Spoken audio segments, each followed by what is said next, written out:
time, I guess, to go over more papers. So this time I've kind of changed my setup. I've increased the height of my phone. So that's because the paper, I actually printed the paper. So since this is A4 and the notebook I used in my previous videos was quite small compared to standard A4 paper, that's why I had to kind of increase it and yeah, do that because otherwise, you guys wouldn't be able to see the entirety of the paper. Yep. Okay, and I also brought blue pen, which is good. It's colorful. Okay. Um, I also changed the settings a bit. So now, apparently, there's a setting in OBS where you can make it so that it doesn't show. Like, I'm on OBS right now, but it's not showing, which is pretty cool. Yeah. Okay, so today we're going over Specialist that's 2020 um Tech Free and then Tech Active. If we have time, we'll go over the math methods, um sample papers. So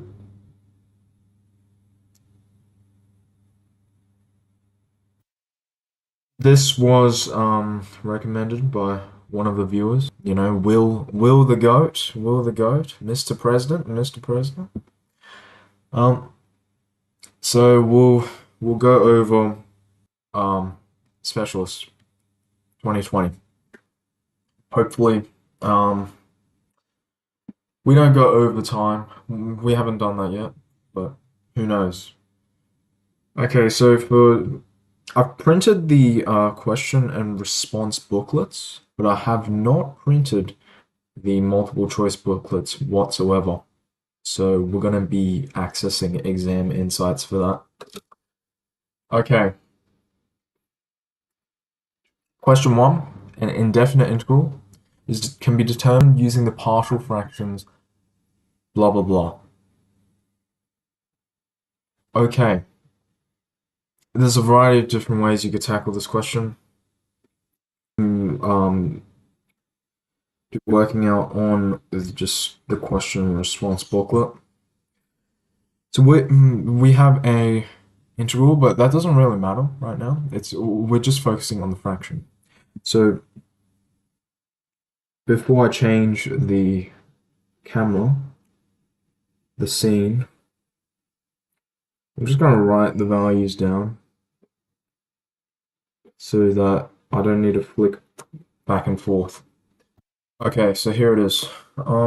Actually, you can't see it.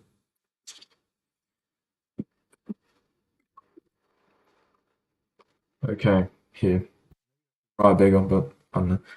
Um, we're trying to solve for a. Okay, we're gonna times by this denominator on both sides. This denominator is actually the difference of two squares. 1 squared is just 1, so we can actually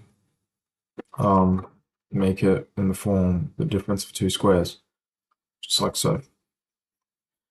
So what we're gonna do is we're gonna times by 2x and 1 minus x, and that would actually multiply and give us a result of 1 minus x. Okay, and since these two fractions have just have one of the brackets involved, we just need to multiply by the other bracket because the denominator cancels out one of the brackets. So in this case, for this first fraction, we're left with 1 minus x because 1 plus x cancelled out. For this one, it's the opposite. 1 plus x remains. And then we just expand the brackets. Negative x is positive x plus 2 plus 2x. This becomes 1. On the right-hand side, it becomes 3x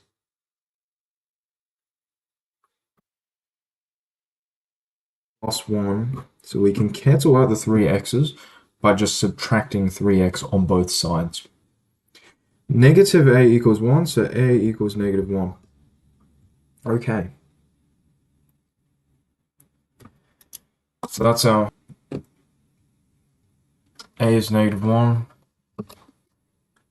That is b, which is okay.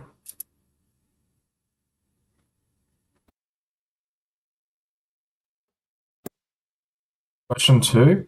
This should be very straightforward. When using proof by mathematical induction to show that n times brackets 2n minus 1 brackets 2n plus 1 is divisible by 3 for all n is an element of the positive step requires proving. Okay, immediately we should be thinking, oh, what do we know about the inductive step? That's when we let n. Okay. Immediately, the first part should have a brackets, k plus 1, which all 4 of the solutions, yeah. However, 2n minus 1. Okay. So, the statement was this. Yep. And what we're proving doesn't really matter. Okay, it's just the inductive step that matters. So if we sub in n equals k plus 1, which is the inductive step, we let n equal k plus 1, and we need to prove that. N becomes k plus 1, 2 times n, 2 brackets k plus 1, and then close the brackets. So this, but now you plus 1. Okay, so k plus 1 stays the same. 2 times k is 2k. 2 times 1 is 2. Minus 1 is plus 1. 2 times k is 2k. 2 times 1 is just 2, like before, but then you add 1. So it becomes 2k plus 3 for that.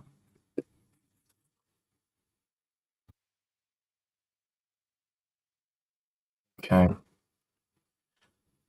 So immediately it can't be A or B because the second brackets, k plus 1. The mistake there is assuming that if, for example, if in the exam you fail to properly expand the bracket attribute 2 to both k and 1, then you'd get 2k, right? So it's like maybe you just times 2 to k, but not to 1. So then 2k plus 1 minus not proper expanding. So it's C or D. It's D because it's the same mistake on C. You didn't expand. You'd get C the brackets properly for the final factor. So 2k plus 1. Let's say it's like you sub in n equals k plus 1, but then you only multiply k with 2, but not 1. Then 2k plus 1 equals 2k plus 2, but obviously that's incorrect expansion of the bracket to each term. So it's D. Rather than going through, actually, no, I will. Okay, so it is D. For recent consensus, the mean hours worked per week by all Australian workers is 30. Immediately, we should be thinking, what parameter is this? Is this a sample or is this the population? It's by all Australian workers, which means it's the population mean. So we use mu to represent 35.6 hours. A mean of 36.1 hours, so the value is slightly different, worked per week, is calculated from a random selection of 500 Australian. The answers only involve like the sample mean and the mean. So symbols for the sample mean and the mean. So that's where we might get tripped up on. This making that distinction between what represents the population and what represents the sample means. So lowercase, while mu represents the population mean. Okay, so 36.1 is the sample mean. Okay. So it can't be A, it can't be B. It can be C or D. However, represents the population. Okay, yeah. So, just to note, if you're in the external exam, do not do what I am doing right now, which is filling out the bubbles, for the multiple choice with a pen. That is not what you're meant to do. Like, that's exactly what you're not meant to do. Yeah.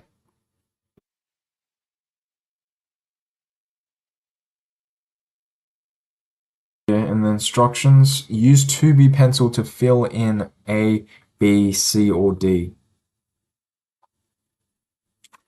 Yeah, but in this case, we're not really practicing that. We're just practicing how to solve the problems. Okay. Points A and B as shown, so we're dealing with vectors. The position vector representing the midpoint of A to B, AB, is what? Okay. It doesn't matter if we go from A to B or B to A to find the midpoint. The midpoint will be, so what we need to do is first find A to B or B to A. Okay, let me just write down the points.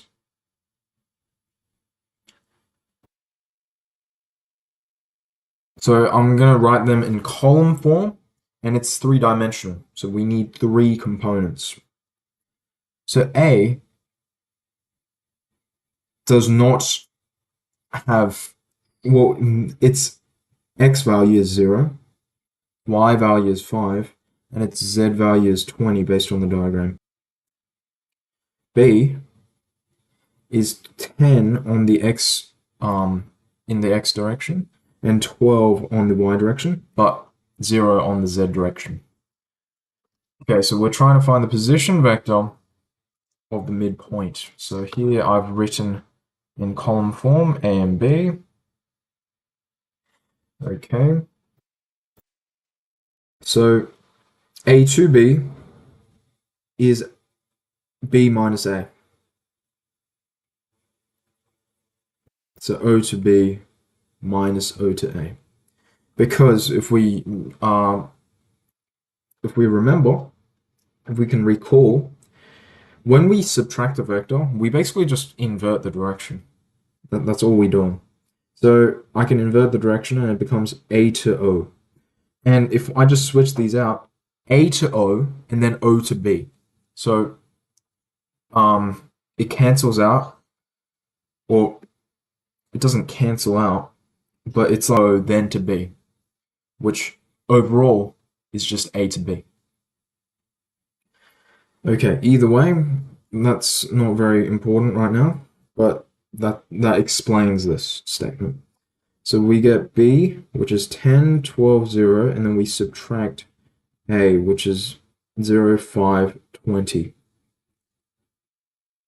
Okay. So then we just find the difference between the x, y, and z components. So 10 minus 0 is 10, 12 minus 5 is 7, 0 minus 20 is negative 20. But we want to find m, which is the midpoint of that. So it's just half of that. Therefore, equals half of 10, 7, negative 20. Right? Becomes half of 10 is 5. Half of 7 is just 7 over 2, and then half of negative 20 is negative 10. Okay, so we have A to M, but we want the position vector of M. The position vector of M can be deduced by going from to A and then to M. because we found out A to M, so we can't go O to B and then add A to M, because that would not yield the position vector. Since A to M would be equal to, just subtract A to M in that case, and that should yield the correct value. Okay, so O to M, which is the position vector of M, equals O to M. So like these intermediate parts cancel out basically. I actually might use a light, yeah, to kind of make things a bit more clear, because yeah, the shadow is not good. Okay. So here we know what A is. 0, 5, 20. We know what A to M is. 5, 7 halves, and -10. So we just add them. So 0 plus 5 is 5. 5 plus 7 over 2. We need to get a common denominator. So we turn 5 into 10 over 2. 10 over 2 plus 7 over 2 is 17 over 2. 20 minus 10 is 10. 5, 17 over 2. I believe the answers were in decimals. So 17 over 2 is 8.5. So we'll change that. 5, 8.5, 10. Okay. Let's see. The solutions. 5, 8.5, 10, A. It's just A. Yep. Just write that down. I don't necessarily need to write it down because I'm answering the question. I'm verifying the questions anyway, but yeah, it's fine. Okay. Let me just write the question down first. So the integral of 4x times brackets 3x squared plus 5 and the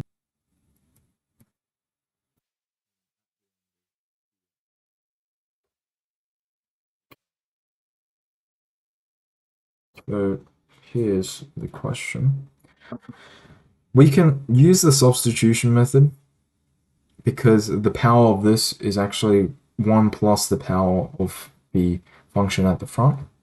So we can let u plus 5, and then we derive this. So du over dx equals 6x, since we're applying the shortcut method. So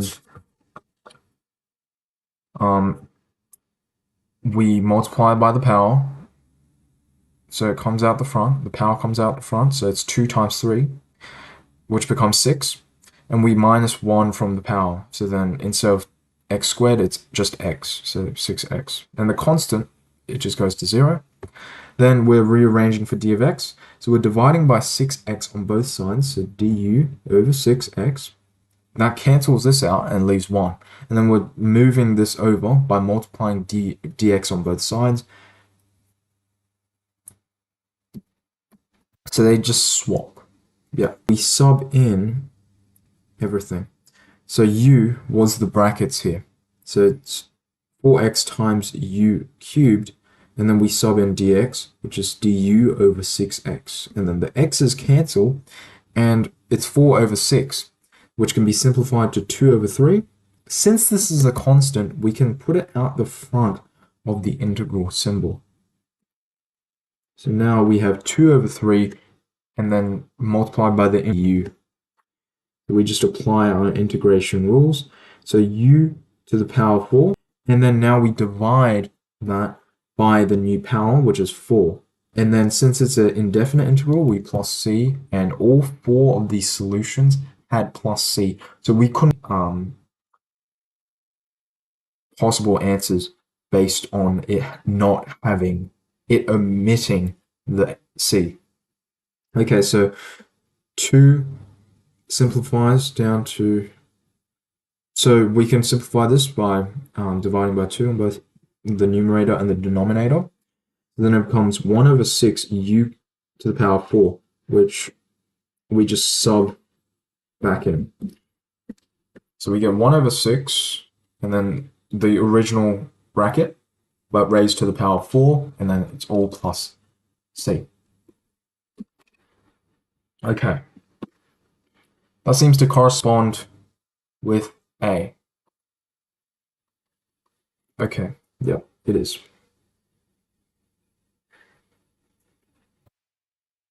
Okay, question 6, complex numbers.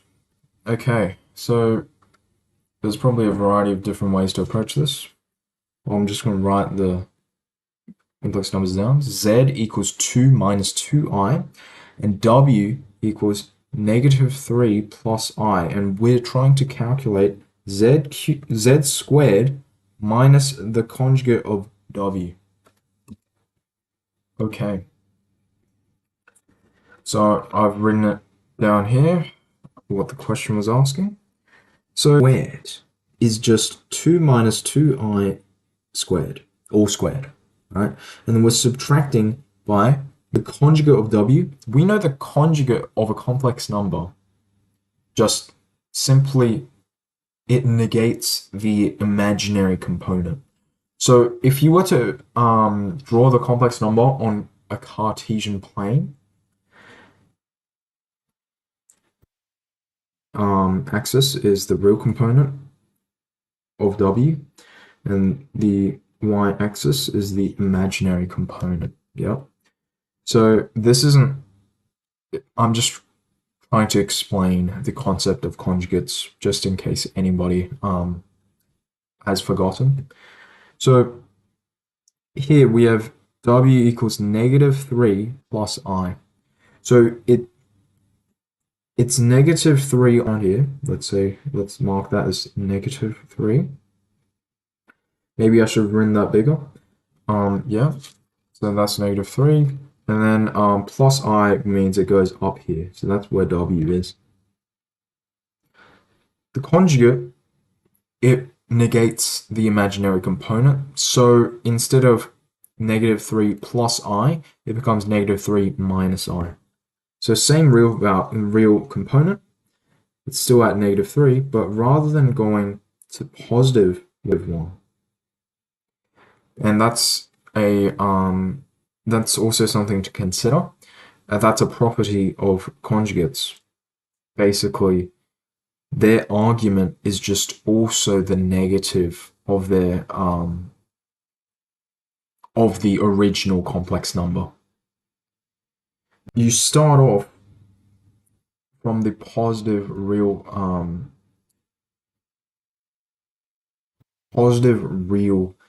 axis, the horizontal part, and then you go anti-clockwise for the angle, that amount. But then for the conjugate, it's just negative of that. So negative means you go clockwise, but same value, see? You know, based on this diagram, it's pretty similar. Okay, so we're subtracting the conjugate of W, so it's negative 3 minus I. We don't do anything to the real component, but we negate the imaginary component. Okay, so since this is a perfect square, we square the first number. 2 squared is 4. Then we multiply these two numbers and then double them. So 2 multiplied by negative 2i is negative 4i, and then we double that, so negative 8i. And then we square the last number. Negative 2i squared becomes negative 4. Okay, I'll explain why. Negative 2i squared, right? Let's kind of separate them. So negative squared, that's essentially the same. Negative 2 squared is 4. I squared, by definition, is negative 1. So that's why it yields a negative number, even though we squared it. So 4 minus 4 cancels out. By distributing the negative, we get positive 3 plus I. So it's 3. It becomes 3 minus 7i. because 3 is the only real component here, and negative 8i plus I becomes negative 7i. We aren't going too fast. We're going actually at a very slow pace, to be honest. This is not looking good. It should be B then. Yeah. Okay. Slope field. The differential equation represented by the slope field is, okay, so immediately we should be looking at the x-axis. On the x-axis, so the gradient of the slope is 0. It's consistently 0. The x value, in this case, does not change it, meaning that y must be on, because y is 0 at the x-axis and the gradient's 0. So it's definitely on the numerator. That doesn't really help though, because they're all on the numerator. What else do we consider? Quadrants. So above the x-axis, we can actually see, I'll zoom in, we can see that the gradients seem to be all positive.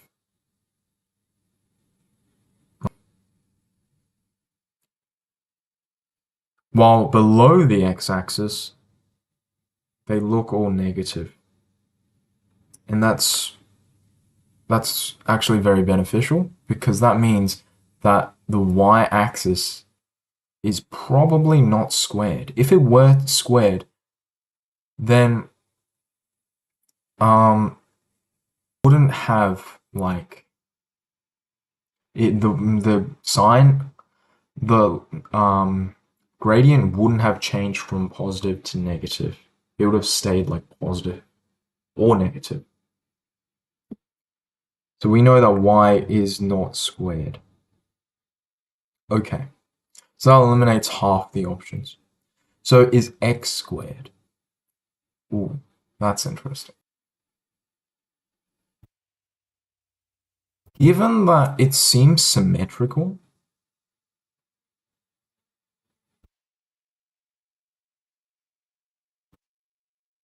yeah, okay. So let's say we compare this value with this value. On the graph, although there's no values given, we can assume that the first column of the lines is the same distance away from the y-axis as the first column on the left side of the y-axis. So the value, the magnitude of the x values at those lines should be basically the same. If we square them, we should get basically the same value. And also, if you look at the columns, they just look the same. It's like you copied and pasted the same column to believe it's C. It is C. Okay.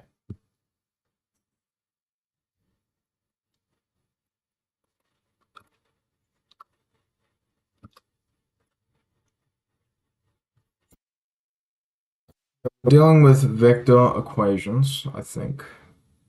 Okay. Passing through the points. So we need to work out the direction vector. Okay, so A to B equals B minus A. Negative 2, 1. Minus 2, 4, 5. So I've written it at the top here. 3, negative 2, 1, minus 2, 4, 5. Okay, so 3 minus 2 is 1. Negative 2 minus 4 is negative 6. 1 minus 5 is negative 4. Okay, so that's our direction vector that passes through the points A and B. Okay. Also, we can use either A or B as the position vector to kind of get the equation of the line. Okay. You don't actually need to do any working out for this question. I don't believe so. Um, it can't be B because the position vector that's provided is negative B, but negative B is not B, so it doesn't work. A does provide a position vector, that is one of the points, which is A, but, oh, actually, yeah, it probably is A. Let me just check. Yeah, I think it's A. Seems the most logical.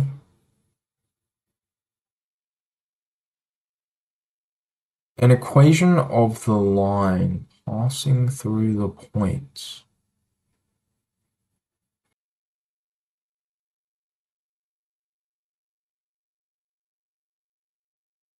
Okay, yeah, it's A.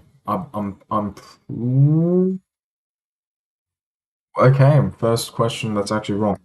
Okay, let's see.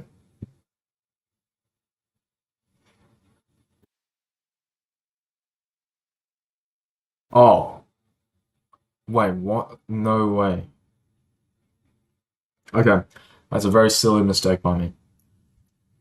I I don't know why it was 3, -2, 1, but that's point B. So that's where my mistake was in saying that it could be A.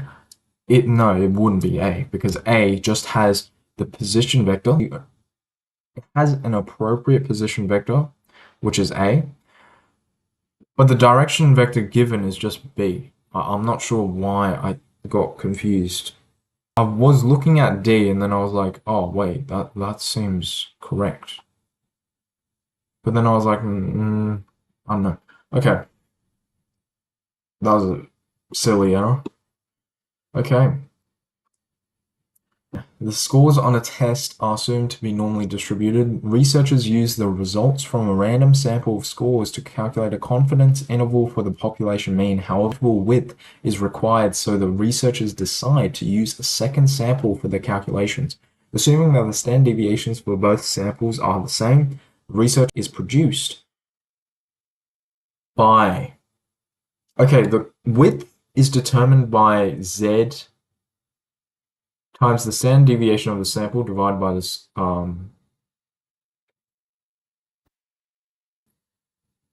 Okay, so if we increase the sample size, what happens? It's inversely kind of sample size would decrease the required confidence interval width. So increasing the sample size. So it's C or D. Decreasing the confidence level would decrease the Z score, the Z value, right? So it would be C. Increasing the confidence interval means that you're going to have to increase the range to be more confident that the population parameter is within its interval. So it's going to be C, I'm pretty sure. Okay.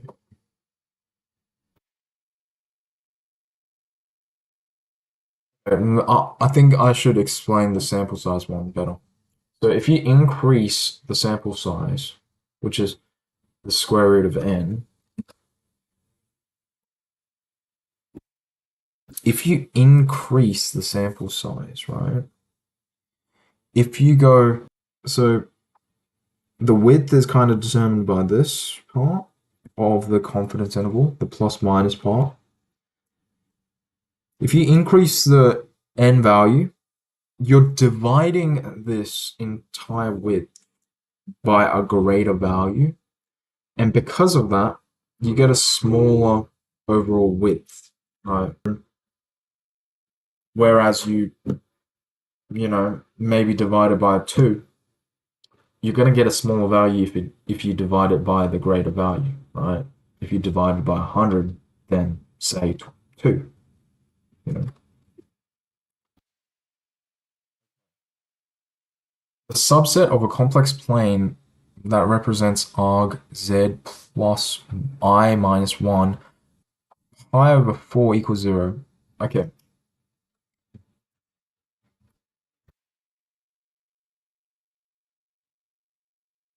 Wait. So that one was D.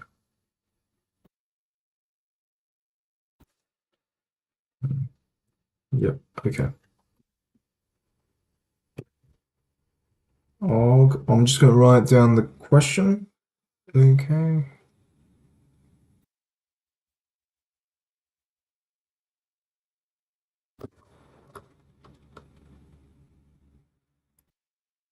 This can be done just straight away. Like you can just look at the different diagrams and then see which one's the most appropriate.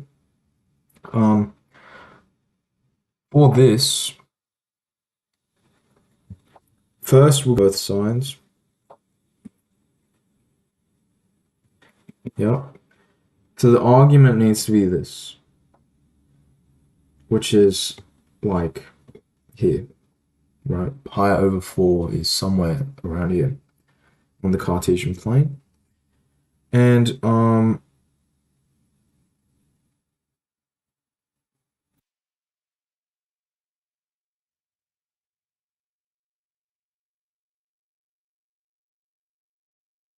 Z plus Z, the starting point needs to be like Z equals 1 minus I. But it can't be that point, because if you sub in Z equals 1 minus I, the value you get is 0. And 0 wouldn't have an angle, because it's just on the point where you're measuring from. So it would be like an open circle,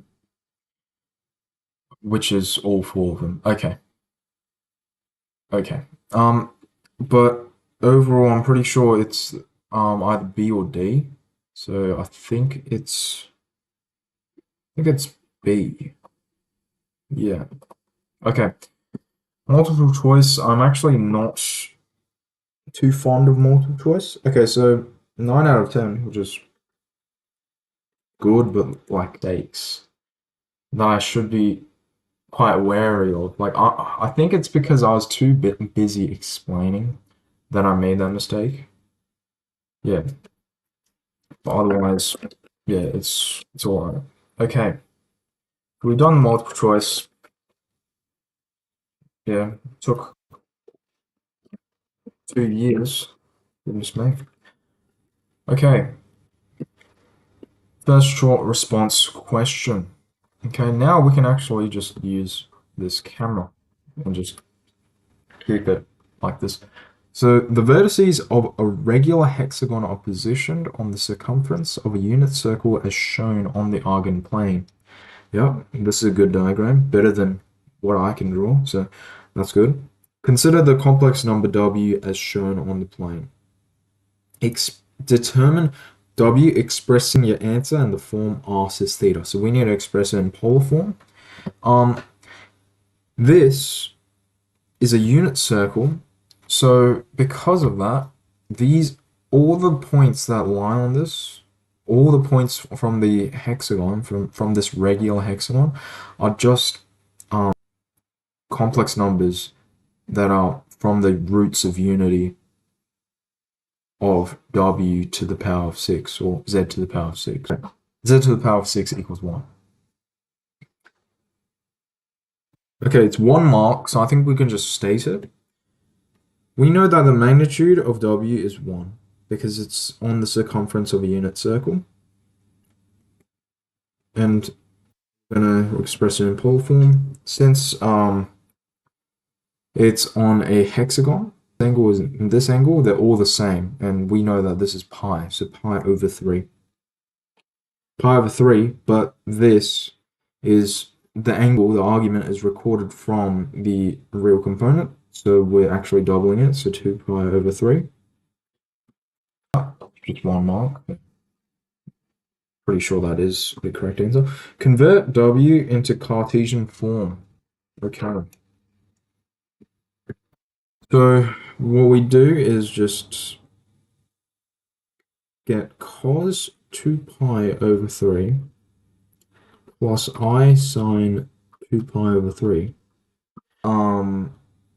where I got this is from cis, right? That's kind of what the acronym represents. So it's cos, then I, then sine. So CIS. Just based on the dry radians, we should be aware that this is in the second quadrant, so this value is negative. But it's equivalent to this. This is tech free, by the way, so no calculator. Sine is also the same, but it's not negative. It's positive.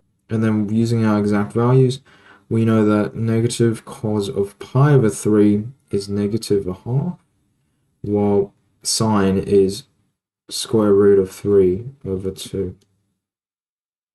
So that's it expressed in polar, Cartesian form, not polar form.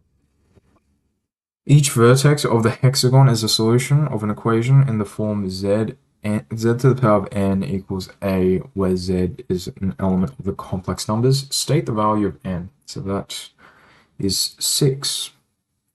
N equals 6. A equals 1. We already mentioned this before. Verify that W satisfies the equation z to the power of n equals a using the results from C and D.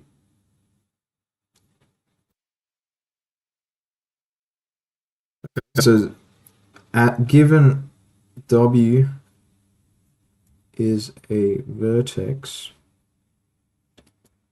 of the hexagon,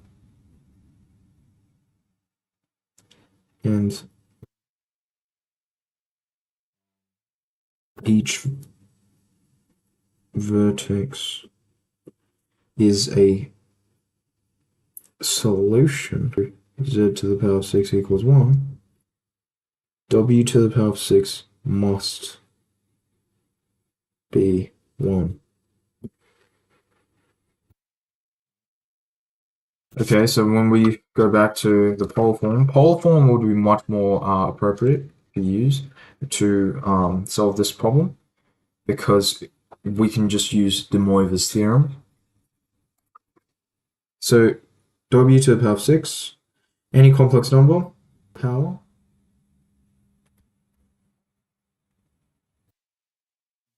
modulus is raised to the power, so 1 to the power of 6 is just 1, and then the argument is multiplied by the power, which is 6 times 2 pi over 3. 6 times 2 pi over 3. And then 6, you can simplify this down to 2. So 6 over 3 is 2. And then we know that 4 pi is just 2 revolutions around the circle, but it ends at the same point as cis of 0. And we know cis of 0 is just 1. Therefore, true.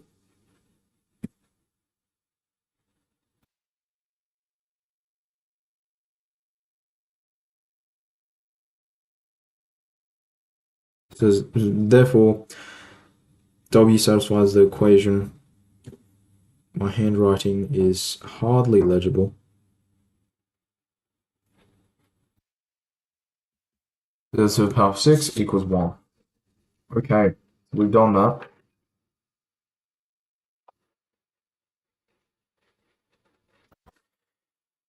I think we're going to go through the answers just at the end, after I complete each paper. Okay, we need to speed up the pace. So A equals, we'll write the coordinates in polar form. So consider the vertices A, the rectangular prism as shown. State the coordinates of A, B, and C. We're going to write the coordinates in polar form, not polar form, column form. So A is 1, 0. B is 3, 2. C is 1, 0, 2. Okay.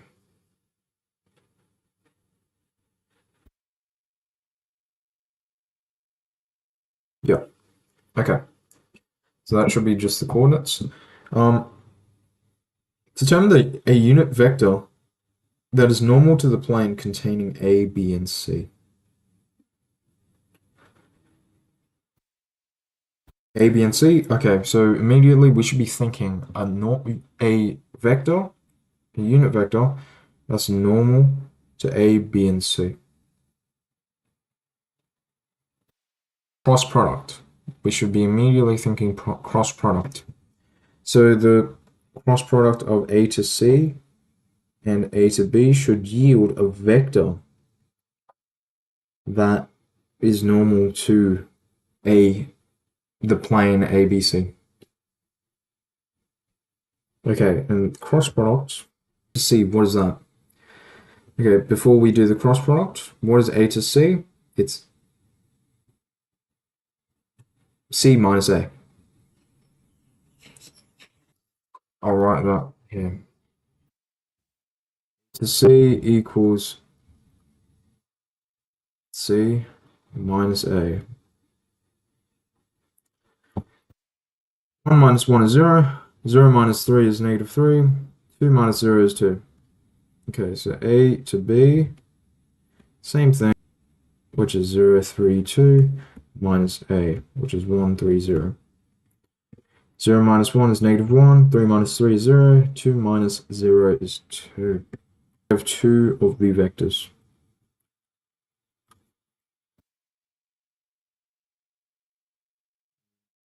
We're applying the cross product. So the cross product is on the formula sheet, I believe, and I think it goes this, this, this, this, this, this. Might be wrong. We'll see. We'll take yes, you know.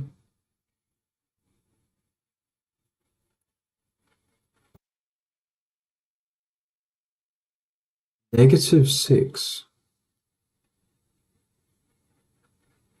Negative 2.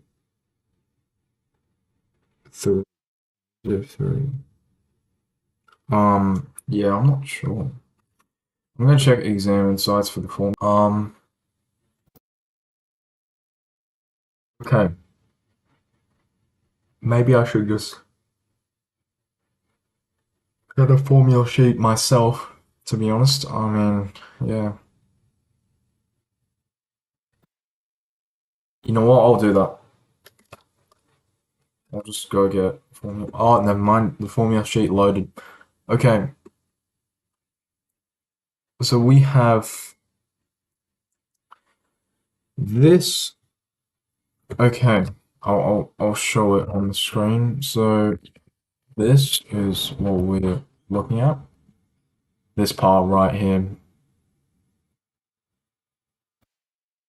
So we're first timing this and then that. So it's negative 6, yeah, I got that right. And then it's this times that. So it's A3 B1 minus this, which is what we did, yep. And then it's this times that, which is what we. That's good. Wow, we got it, which is pretty surprising. Okay. Okay. Normal vector, but it's asking for a unit vector that's normal to the plane. So it's not just this. To get the normal vector, we need to divide it magnitude.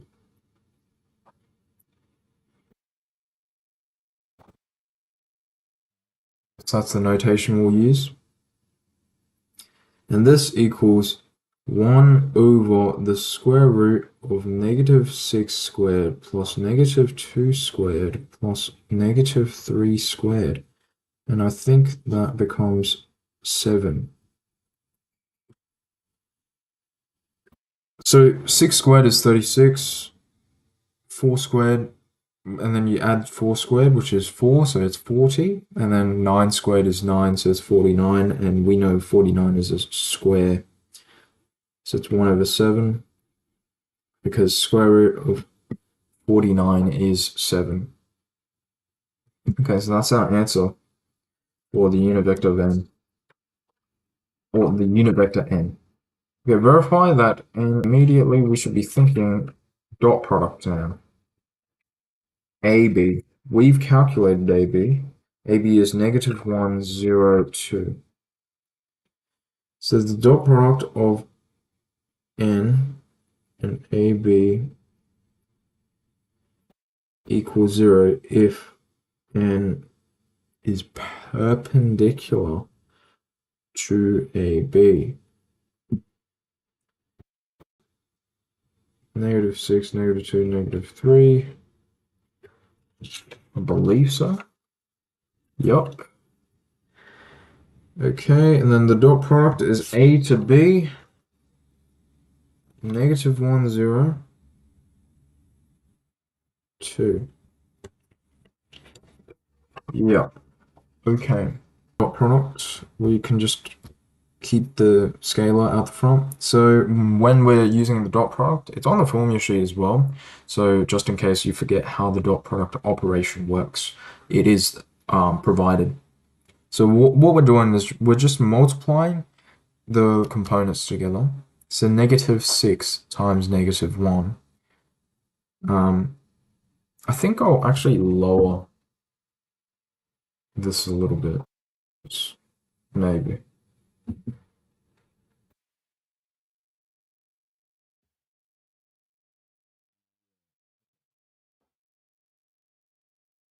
So that should be a bit more readable. Okay, so negative 1 becomes 6. And then we just add these products. Okay, so anything times 0 is just 0 here. Doesn't matter. Okay, negative 6 times 2. Negative 3 times 2 is negative 6. 6 minus 6 is 0. So this just becomes 0. This is perpendicular to AB. Here we go.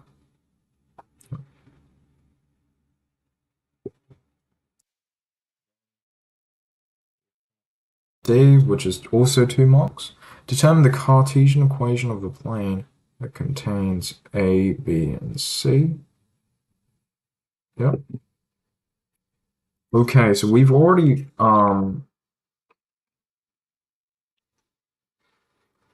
gotten the normal vector to the plane, which was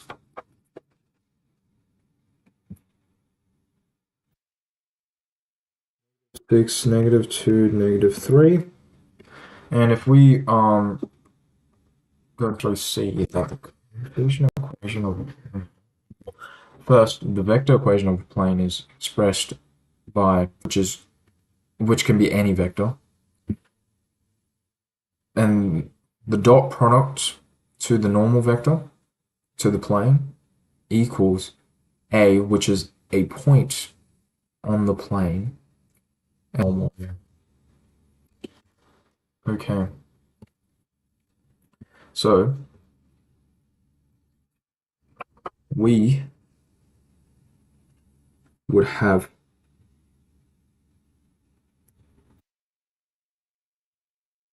this happening. Okay. So R is just any vector. That's what I meant by any vector. And then we have the dot product to the normal. A is any vector on the plane, so we can just get a position vector. So let's say 1, 3, 0, which is A.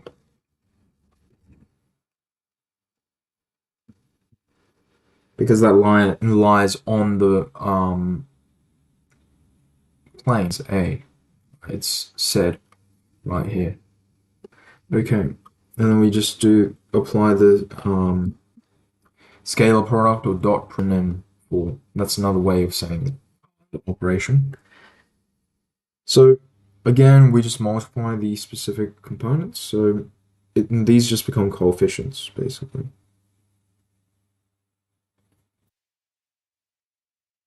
Here, we're just multiplying again. So 1 multiplied by negative 6 is just negative 6. 3 multiplied by negative 2 is just negative 6. 0 times anything is just 0. So here is our Cartesian equation for the plane. You can double check if this is actually, you can verify this by just subbing in a different point, so B or C, right? And it should yield the same number. Let's try it out. So B is 0, 3, 2. If we were to put 0, 3, 2, 0 multiplies with negative 6 to give 0. 3 multiplies by negative 2 to give negative 6. And then 2 multiplies with negative 3 to give negative 6. And that becomes negative 12. So we can be a bit confident in an exam that we got the right answer. Okay, so that is the plane, I believe. So that's question 12 done. We're not going very fast today, which is, yeah, not good. Question 13, 4 marks. We should be able to do integration by parts to determine E of x. Okay. Integration by parts, it's on the formula sheet.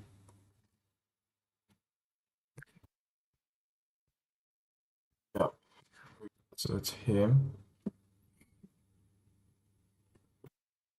Write it down. I haven't actually done integration by parts in a long time. Have the actual formula down.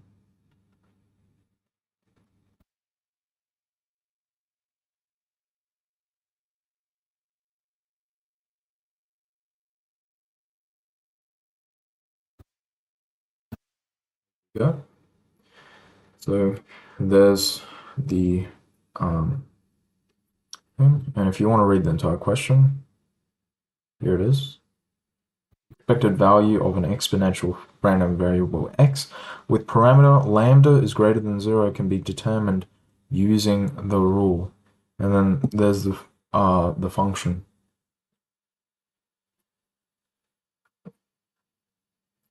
So immediately we should be, what should we be doing? Okay, x, if we derive that, it goes to 1. So we can let that g of x, letting this part be g of x would kind of make sense. And I'll show why. Let f equal x and g prime x equal lambda e to the power of negative lambda x. Yeah. Okay, so it's a definite integral as well, so we need to be wary of that. So 0 to infinity, x lambda e to the power of negative lambda x dx equals the definite integral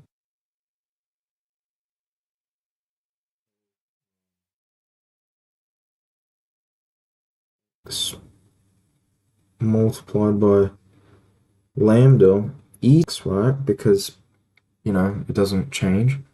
Then we divide by the derivative. So that's negative lambda. Lambdas cancel, giving us a value of just negative x e to the power of negative lambda x. And then we subtract this, and then we put the bounds again. So infinity, 0 to infinity. And then we're deriving f of x, which is x, so it becomes 1. And we're going to actually demonstrate that. 1 times g of x. So we need to integrate this, which we've already done.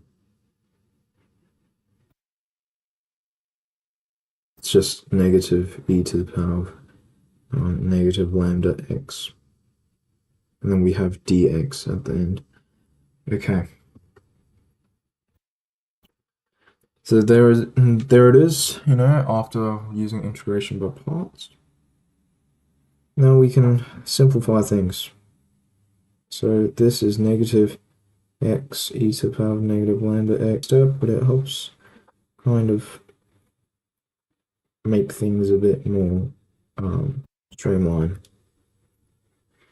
So what I just did was make sure it's very clear what this part is.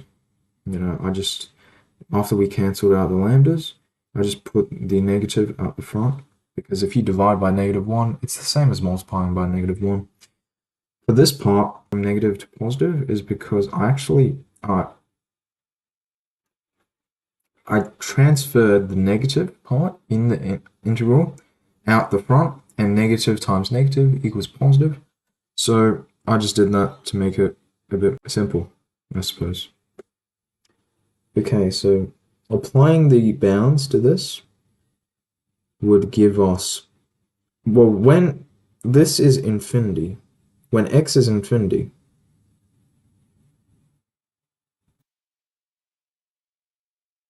actually, let me express it in a different way. So negative x stays the same, but e to the power of negative lambda x is the same as saying 1 over e to the power of lambda x.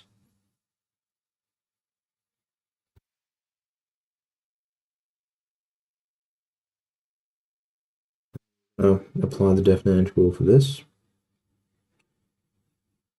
We keep it the same. That's a characteristic of exponential functions.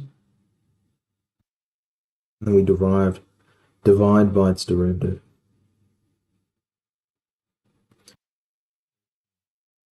So if we put this out the front, what happens?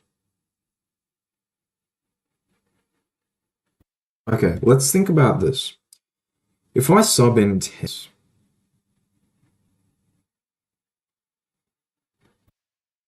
if I sub in 100, what happens? This is 100. This could be very large, or it could be pretty small. But no matter what lambda is, since this is infinity, this value in the denominator will certainly be greater than negative x. So because of that difference, as you get to millions, billions, trillions, quadrillions, you know, and way, way closer to infinity, this value approaches 0, even though it's negative. So the first one will be basically 0. Then we're subtracting by 0. X, we're subbing in 0 as x as 0. This just becomes 0. And what happens to the bottom?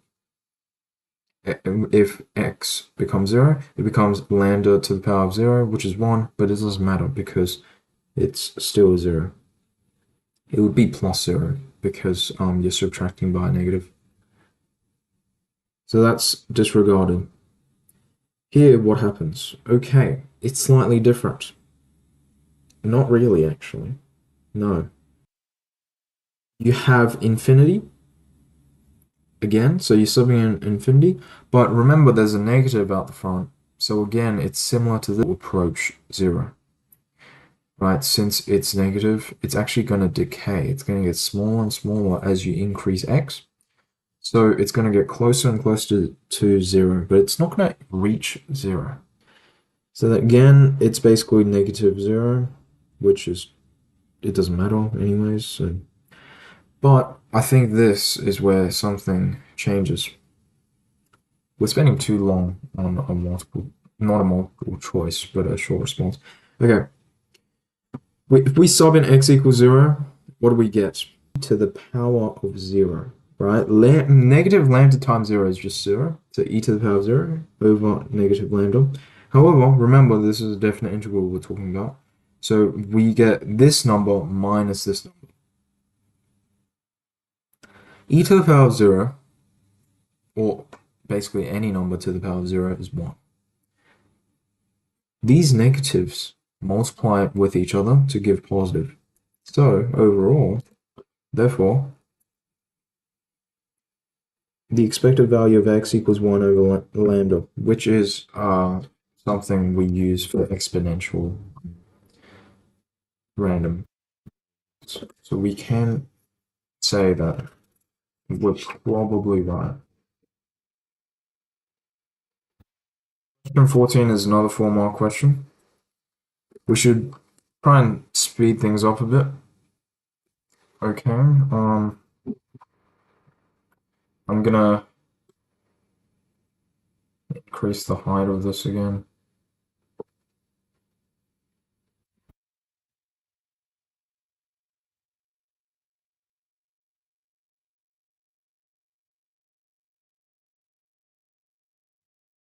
Okay.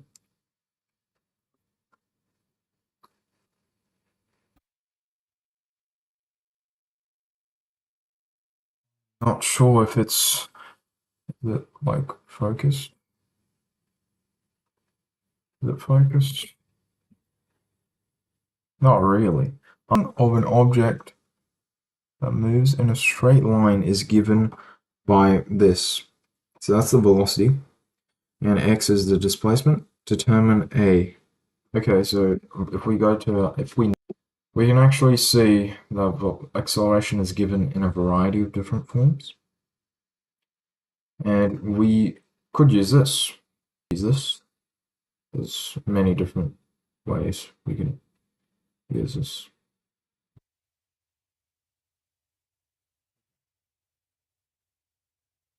So what we're gonna do is we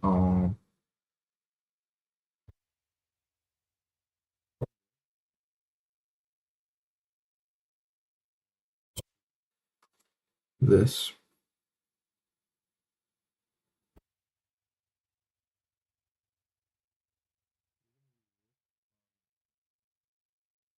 Specific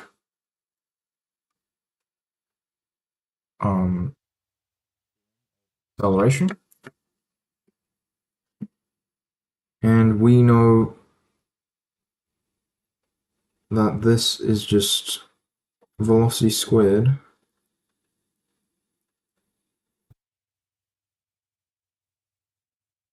just like that.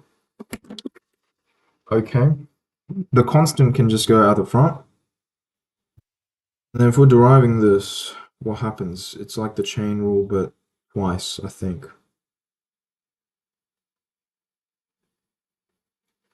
Okay. So we're deriving. Okay, I think I need to lower it again. It's not very. Yeah. Okay. Just for that. Here we have this part. We're deriving this part because to go from velocity to acceleration, we need to derive it. It's the rate of change of velocity. That's the definition of acceleration. First, we need to derive the inside. So it's 2. The derivative of 2x is 2. Okay, next we need to derive this part. Cosine, inverse cos, or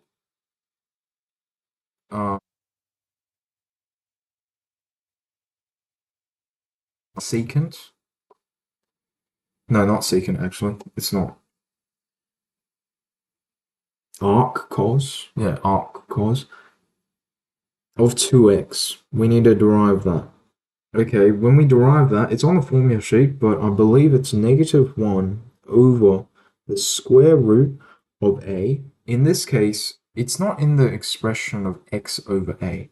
So whatever's in the brackets is usually expressed in this form. So x over a.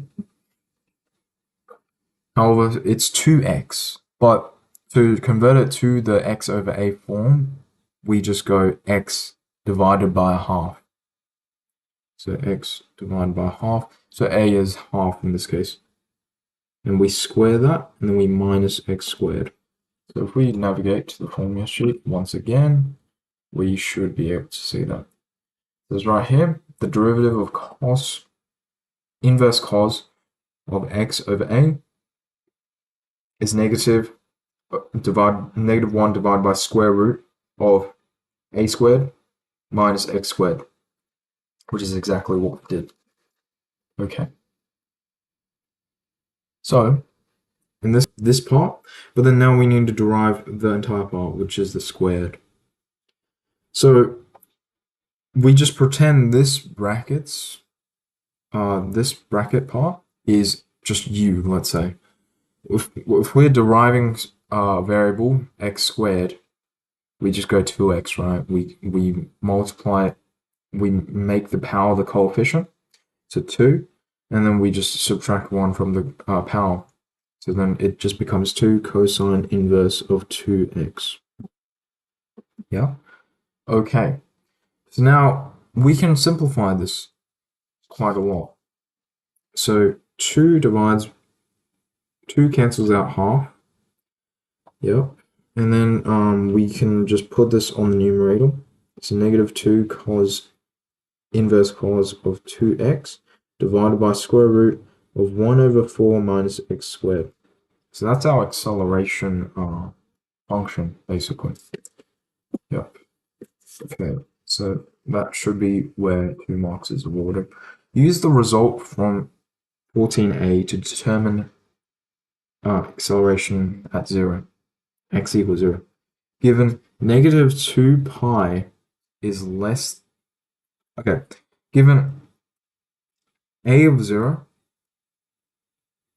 so x equals 0 so the acceleration at a equals 0, the acceleration at x equals 0 is greater than or equal to negative 2 pi, but less than or equal to 0. Okay.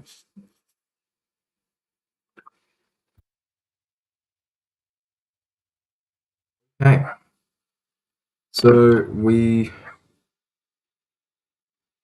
first go, so we sub in x equals 0, and that equals negative 2 cos inverse of 2 times 0, because it was 2x. Okay, and then it's divided by square root of 1 over 4 minus x squared. X in this case is 0. Okay, so negative 2 inverse cos of 0 divided by square root of 1 over 2 all squared. Remember, I expanded out 1 over 2 all squared, but in this case it actually is beneficial if we had kept it in that form, kind of making it worse. Okay, so the square root and the square cancel, leaving us with this part dividing by half. So when we divide by a fraction, we're just multiplying by the reciprocal. So it becomes negative 4 because it's cos inverse of 0. Okay, so now we have a domain. Okay, inverse cos of 0. Where is cos theta 0? 0 at pi over 2 or negative pi over 2? Or negative 3 pi over 2. On the Cartesian plane, it would be or here, right? That's where cos is 0, right? X is 0 at that point. I don't mean x in this case, like in terms of the question. I mean like in terms of just a graph, like x and y. So since it's asking for the value of acceleration at x equals 0 between negative 2 pi and 0, we can't have a positive, we can have a positive value since we have a negative coefficient. Okay, so that's very useful. So we need to be finding positive values exclusively. So negative 4 multiplied by pi over 2. Right, that's 90 degrees if it's in degrees. So it's just straight up. We could also have negative 4 multiplied by 3 pi over 2, which is just pi plus pi over 2, which is here. And x is also 0 there.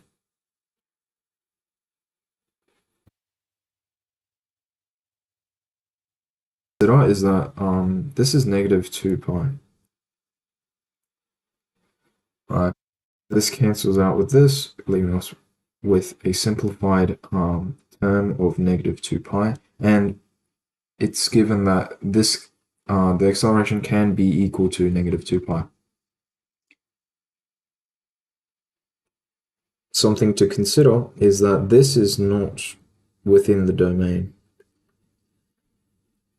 So we can just make a statement like this. Oh, it's only negative 2 pi. And then we demonstrate that the domain does not allow for this to occur.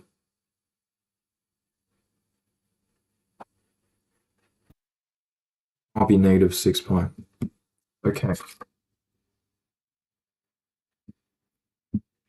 Okay, we need to get cracking on because I think the laundry is almost done. Like, how many more questions? A fair few, a fair few. We are going very slow compared to the physics videos, the physics explanations. Bit of a concern. Okay,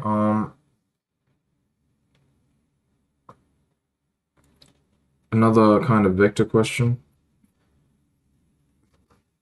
Origin is at 0, 0, 0. A is at negative 6. C is at 3, 1, 2, and it's represented in a three-dimensional space in the diagram. So this is the diagram. Yep.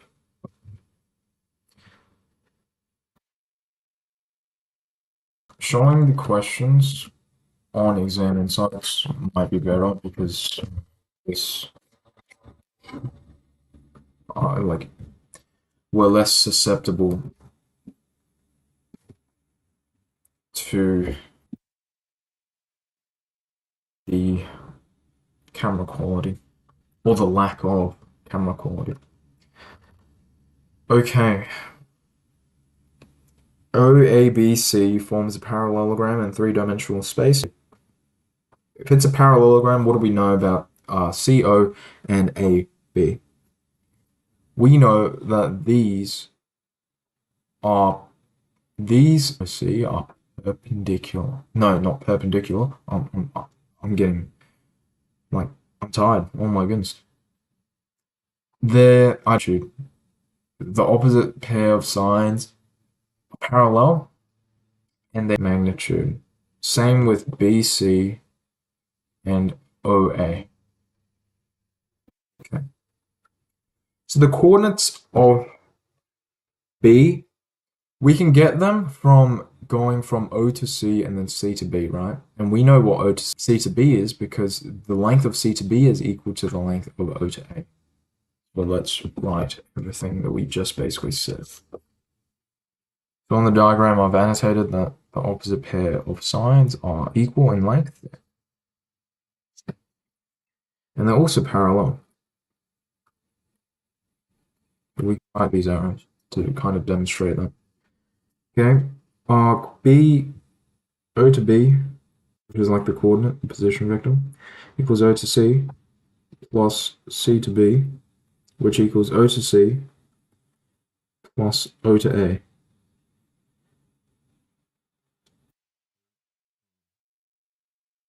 Parallel, opposite sides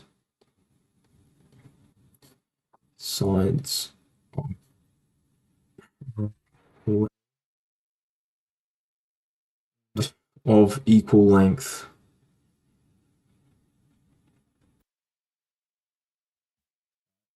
Okay.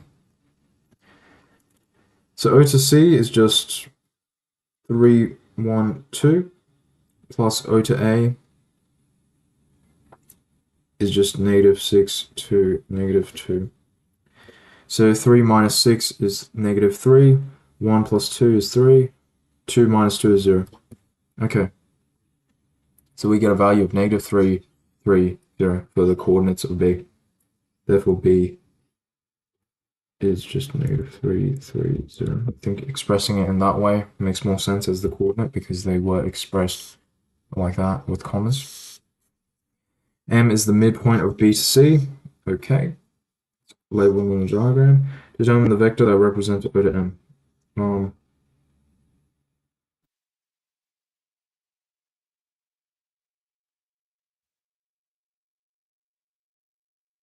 To M equals O to C plus half C to B, which equals, we're going to sub in O to C, which was 3, 1 half, C to B, which is equal to O to A, like we said in the previous part, in part A. Okay, so now we're going to apply that scalar. So half of -6 is -3, half of 2 is 1, half of -2 is -1. Okay. Therefore, O to M is just 3 minus 3, which is 0. 1 plus 1 is 2. 2 minus 1 is 1. Okay. Yep. So that's the vector in column form.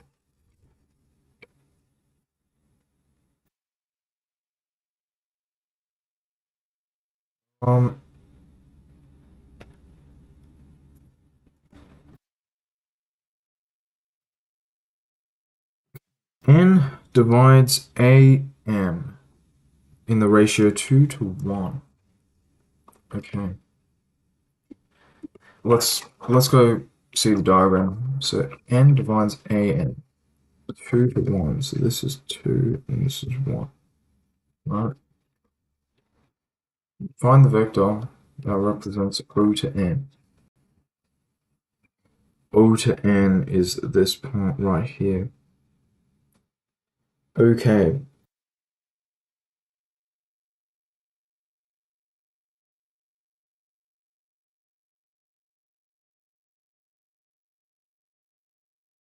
We know O to M and we know A to O.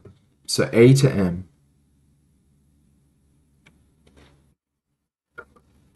A to M equals A to O plus O to M. A to O is negative, and we know O to M is 0 to 1, which is what we calculated in the previous part. Negative OA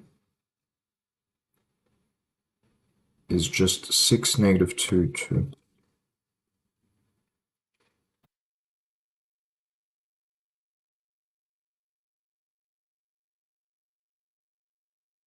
Okay, 6 negative 2, 2 plus 0 to 1.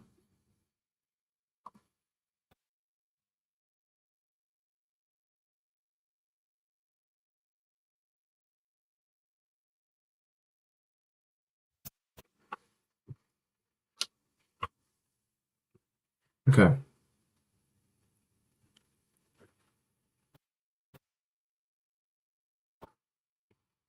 6, 0, 3. That would be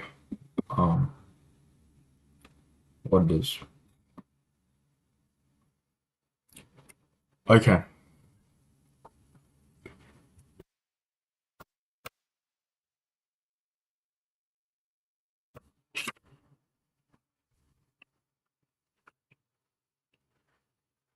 The thing about A to M, why are we getting A to M? This vector, 1/3 of it is N to M. M equals 1/3 of A to M because we're given that the ratio, that's the ratio. 1/3 of this. Right. Okay. Is O to M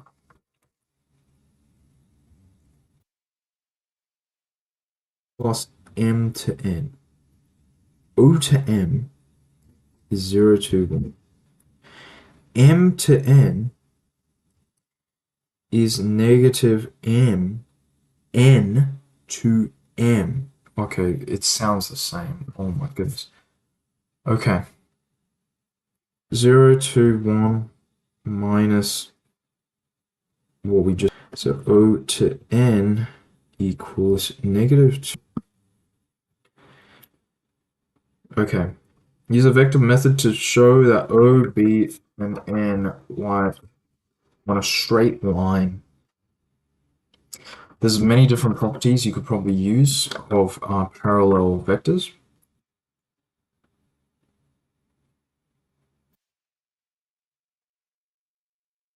Since O, N, and B, right, they like intersect at the same point, which is the origin. We don't need to provide any points. We just need to provide evidence that the direction vectors are all equal. Specifically, a characteristic of parallel vectors is that one of them is just a scalar multiple of the other. If O to N is parallel to O to B, then O to N equals K O to B, right? So the scalar is just a between O to N. So it could be longer or shorter than O to N, right? Compared to O to B.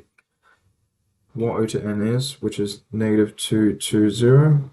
And then K, we just need to prove that there is just a scalar applied to O to B. Okay. So O to B was given. No, it wasn't. It was not given. We calculated it, and the position vector was negative 3, 3, 0. Immediately, we can kind of see a resemblance between these two vectors. Okay.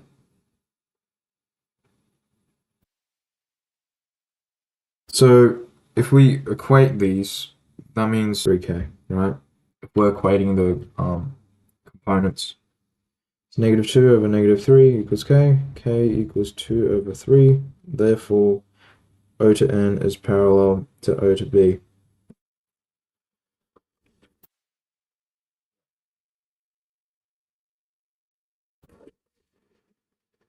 $16.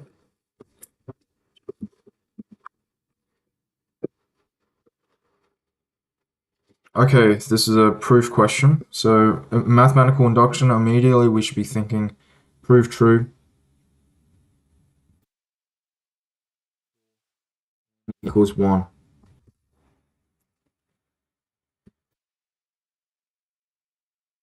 Okay, so N in this case is just...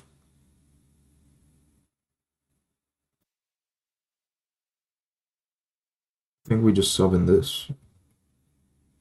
1 plus 1 cosine of 2n minus 1, which is 1, theta, is 1 to the power, negative 1 to the power of n, cosine, which is just 1, okay, 2 times n, which is 2, over 2 cosine theta. Okay, so negative 1 squared is just 1. 2 minus 1 is just 1, so it's cosine theta equals 1 plus 1, so it's just plus 2 plus cosine 2 theta over 2 cosine of theta. Yep. Okay, so I'm pretty sure the feedback I got from my teacher after my mock exam was that when you're doing mathematical proof by induction, try to just keep one side the same. So don't don't like don't combine them and then multiply and then like yeah. Then again, it doesn't really matter that much. But I'll try to do that. Okay, so right hand side, we're gonna split it. Right hand side equals 1 plus cosine of 2 theta over 2 cosine theta. Double angle identities. So if we go over here to our double angle identities, which should be somewhere here, we get cosine of 2a, which is exactly what we want. Cosine of 2a equals, we should use one that's suitable in this case. So 2 cosine squared theta minus 1. Okay, so this can substitute into 2 cosine squared theta minus 1. Okay, so minus 1 and 1 cancel out. 2 cosine squared theta over 2 cosine theta. Okay, 2's cancel out, and then cosine, one of the cosines cancel out, leaving us with just cosine theta. Left hand side equals right hand side. True for n equals 1. Therefore, true for n equals 1. Assume true. Okay, the integers, the positive integers. Okay, so cosine theta minus cosine 3 theta plus cosine 5 theta minus ellipses plus negative 1 k plus 1, since we're subbing in n equals k.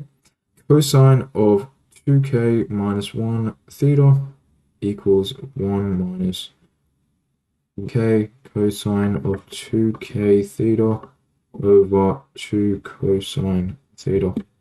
Okay, prove true.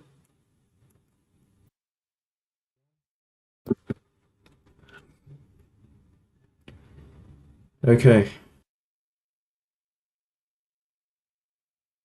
left hand side, cosine theta minus, we're gonna write left hand side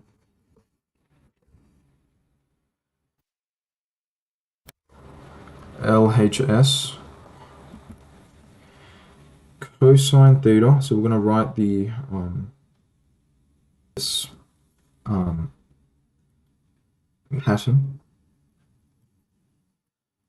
once again.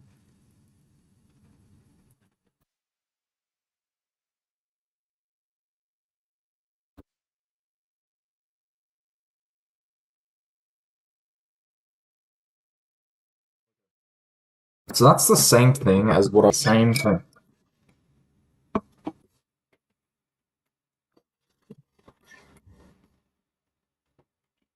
Out of class. It's the GOAT. It's the GOAT. Out of class. Oh my goodness. It's the GOAT. I'm just going through the specialist 2020 past paper. Yeah. It's not going good though. It's not going good. Oh. Okay. So this part is the same as what I wrote in the assumption step, but now what I need to do is I need to go one step further, because with n equals k plus 1. Okay, so since this is a sequence and is increasing by 2 each time, but also you can notice that the sign changes. It alternates from negative to positive. Okay.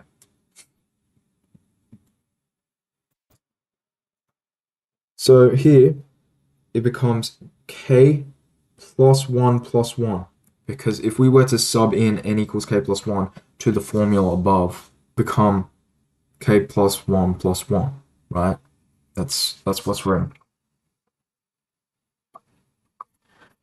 My humble king, you are doing great, buddy. Ah, thank you, thank you. But you're gonna do even better. Okay, so continue what if we sub in n equals k plus 1 here, what happens is we need to distribute 2. So it becomes 2k plus 2. Since it's 2k plus 2, it becomes plus 1 since it's 2 minus 1. And then we end the bracket and we put theta.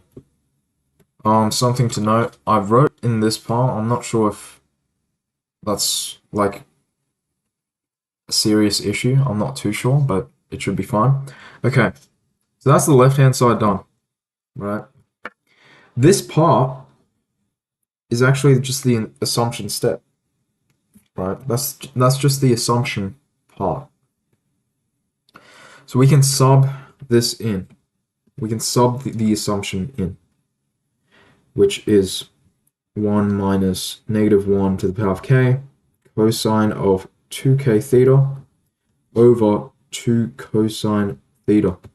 And then we just have the other part left over. So we're going to simplify stuff. So -1 to the power of k plus 2 cosine 2k plus 1 theta. Okay. We want this. To prove this, we want this part to equal the right-hand side,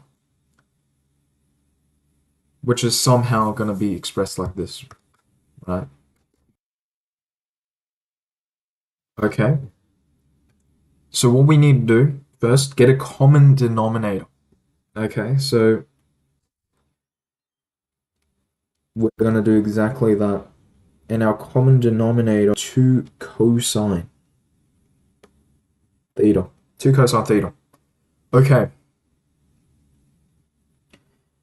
Here, I'm going to multiply this term by 2 cosine theta just at the end of the term.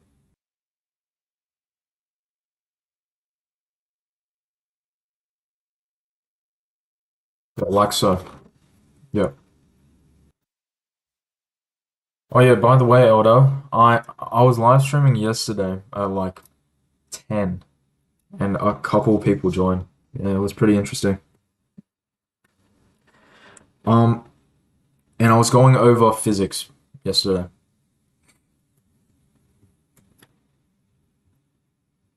Here,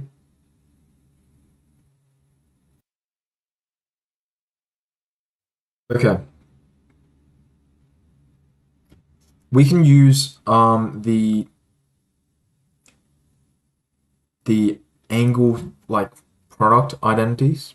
So where we're multiplying like cosine theta with cosine theta or sine theta with cosine theta, something like that. We can access the formula sheet. So the product identities are here. Now, the specific one we want to use in this case is cosine of A times cosine of B. That's what the second term in our fraction has, right? So what we'll do, 10 p.m., 10 p.m., because at 10 a.m. I was at school, so yeah. Home, because it's boring at school without you. Ooh, because you're the goat. Okay, so here we just continue, but for this, simplify two things. Okay, so we have this coefficient at the front, so -1 to the power of k plus 2, but we want it to be similar to this, right?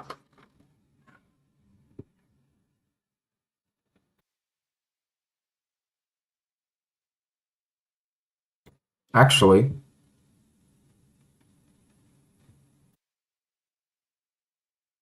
huh, wait.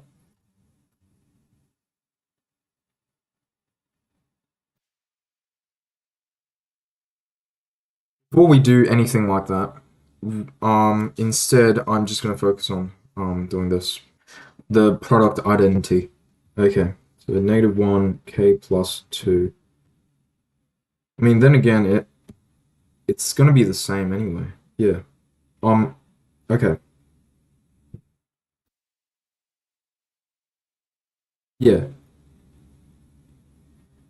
Okay, so since we can use our index laws, so some term raised to the power of a plus b can be expressed as that term raised to the power of a multiplied by the same term raised to that to express negative 1 to the power of k plus 2 as negative 1 to the power of k and multiplied by negative 1 to the power of 2.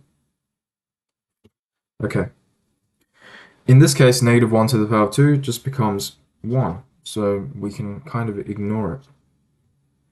Okay, here is where things get interesting. So we have this, and we can use our product identities. We're gonna put no, we're not part of this. Actually, we should.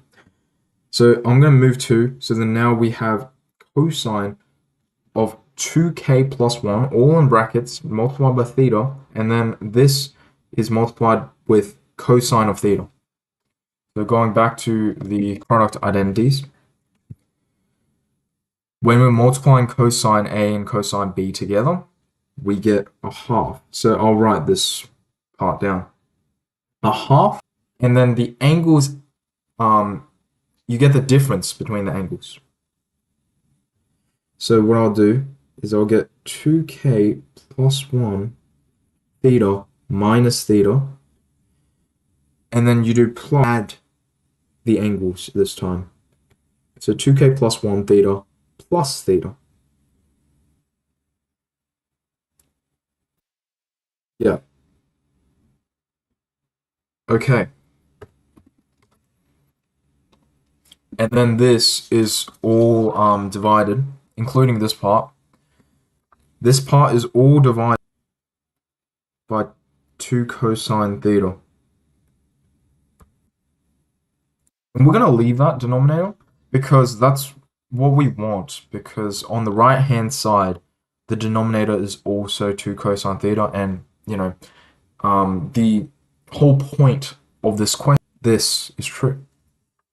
So that's why we're keeping that. Also, we can simplify this by cancelling out 2 with the half, and then within the cosines. So this becomes 1 minus negative 1 to the power of k cosine of 2k theta plus negative 1 to the power of k, and then in brackets, we're going to expand these brackets. So, or no, not really. We're going to factorize theta once again. So 2k is just going to be the same. Plus 1, but then when we factor out theta from this, it goes 1 plus 1 minus 1. So it becomes just 2k theta. Like, let's say if we were to expand the brackets, it would be 2k theta plus theta minus theta. So then it's just 2k theta. So, okay, 2k theta. And then we add cosine becomes 2k theta. If we were to expand the brackets, 2k theta plus theta plus theta. So it's 2k theta plus 2 theta, which overall is 2k plus 2 theta, right? If we put in brackets. And this is all, again, divided by 2 cosine theta. Okay.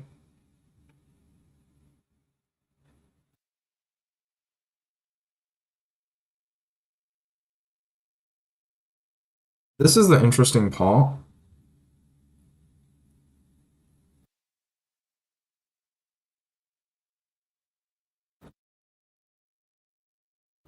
Yeah, this is very interesting. Um, yeah. Okay.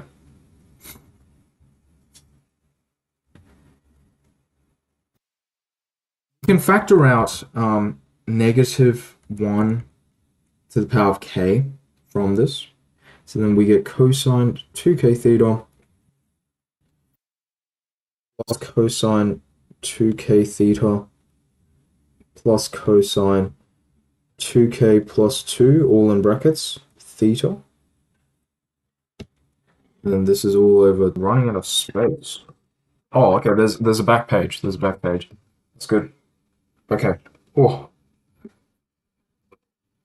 See, the thing is, like, according to my teacher, it's better, like, according to my mock exam, like, feedback for approaching proof by induction questions, I should focus on one side of the equation and then make it equal the other. But like, I don't know, like if it makes it, I feel like it's more difficult if I do it that way, more of a hassle. Um, we're gonna flip the page. Okay, so 1 minus -1 to the power of k cosine. So this adds together 2 cosine of 2k theta plus cosine of 2k plus 2 theta.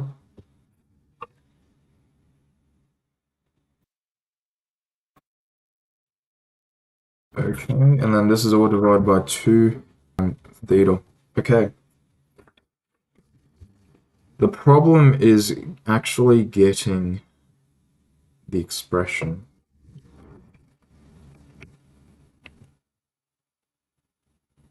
Yeah, what?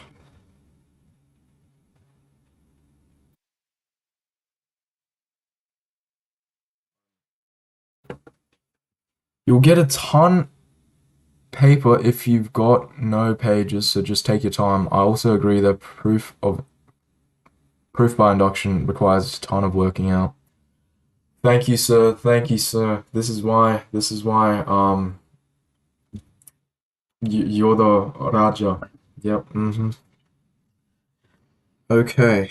Um see, like, this question's not difficult, but it's just like apparently my teacher wants me to do it a specific way, and then that makes it difficult. Like I would have been done by now, but you know what? Let's actually sub in what the right hand side would look like if we were to substitute n equals k plus 1. Okay, because then maybe that might help demonstrate something. You know, it might show me something. Okay, cosine 2k plus 1 theta, right? 2 cosine theta. Mm-hmm.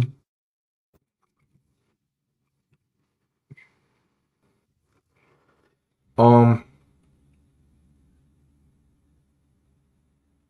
this is not looking good. Wait, let me just see what.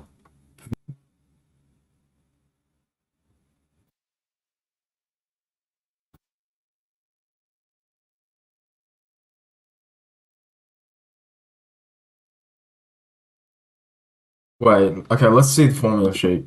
There's probably something on there that will help. Because it's like, it's there, but it's not.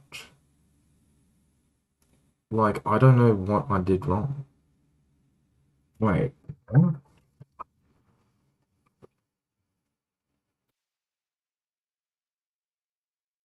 did something wrong.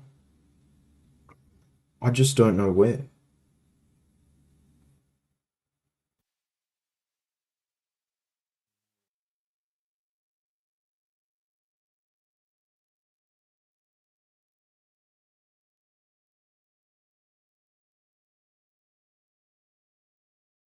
Um, yeah, I'm not too sure.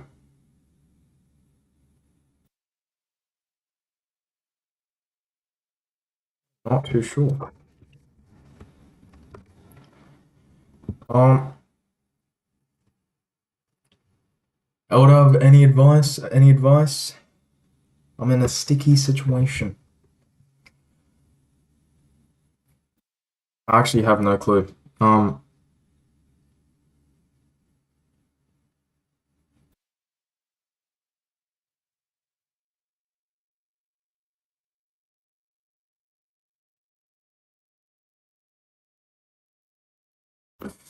yeah, I don't know. I actually don't know. I'm not sure.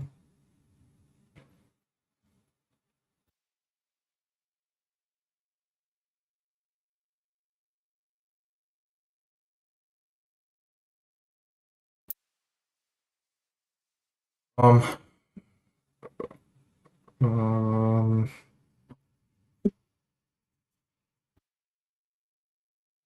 what's wrong? Wait.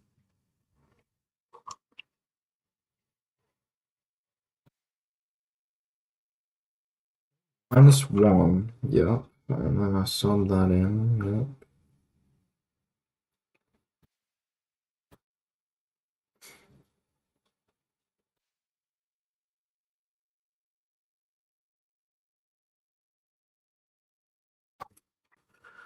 Trial and error is only possible for inductions, in my opinion. Yeah, I'm just not gonna do the way I'm not gonna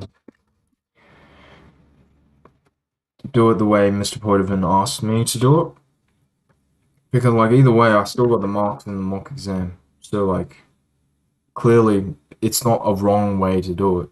It's just I don't know.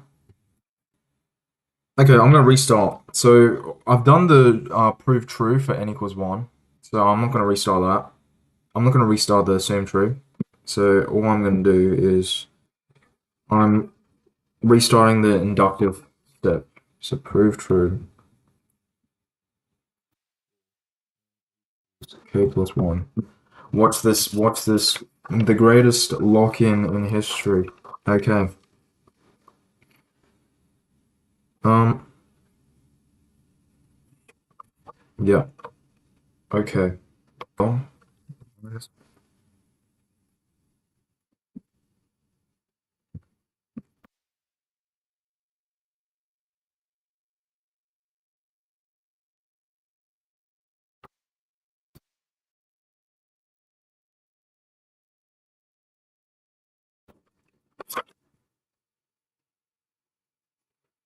K plus 1 cosine. I'm just gonna sub in n equals k plus 1.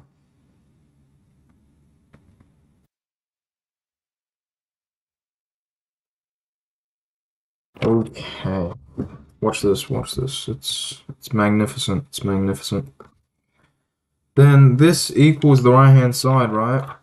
Of 1 minus 1 and to the power of n, which is just k plus 1 in this case, and then it's cosine multiplied by cosine of 2n, which is 2 multiplied by k plus 1 theta, and this is over 2 cosine theta. Oh no, 10. Okay. In the sequence, it goes cosine theta. Like I'm just writing the same thing, but I'm adding something which I wrote before.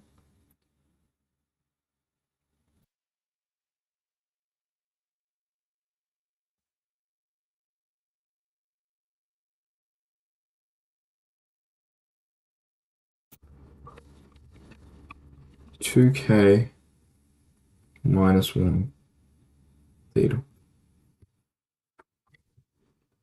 Right, that's the number that comes before. And then we add this one, right? And that's just 2k plus 1 theta. Whatever that part is. I'm not going to write it. This part is just the assumption step, right? It's just this. It's me rewriting that part of the sequence. We can sub in 1 minus 1 negative 1 to the power of k cosine of 2 k theta over 2 cosine theta. Think. Yep. Okay.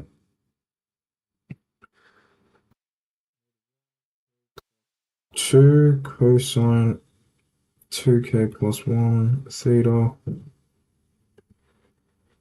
Yep. Okay. So then this equals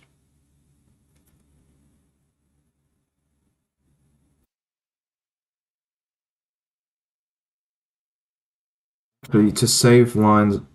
I'm just gonna do 2 steps here. So I'm dividing that and then I'm timesing it by 2 cosine theta. So this is exactly the same way I just did it before, but I'm going to do it slightly different as we approach the double angle identities, or not the double angle identities, but the product identities, I think.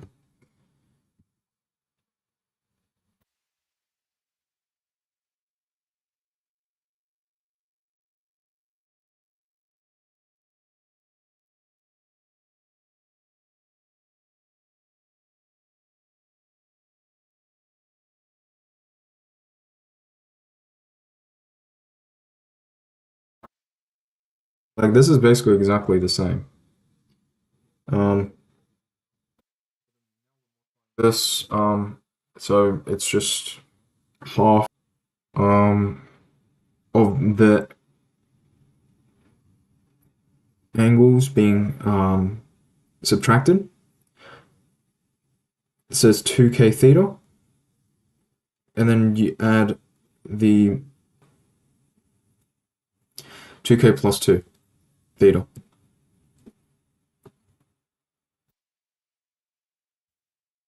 So put one more bracket there. Okay, we simplify that again. This. Why? No way, no way.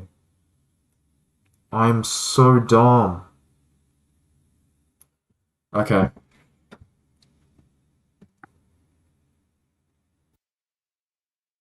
Okay. This is horrendous. I just realized something.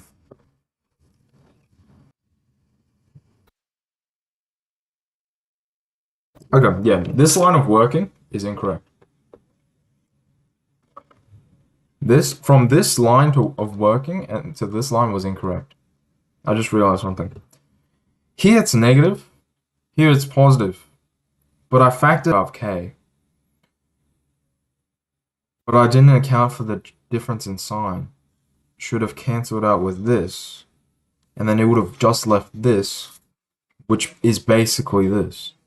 Oh my goodness. Okay. Wow. Okay. Don't be hard on yourself. Thank you, thank you. You know,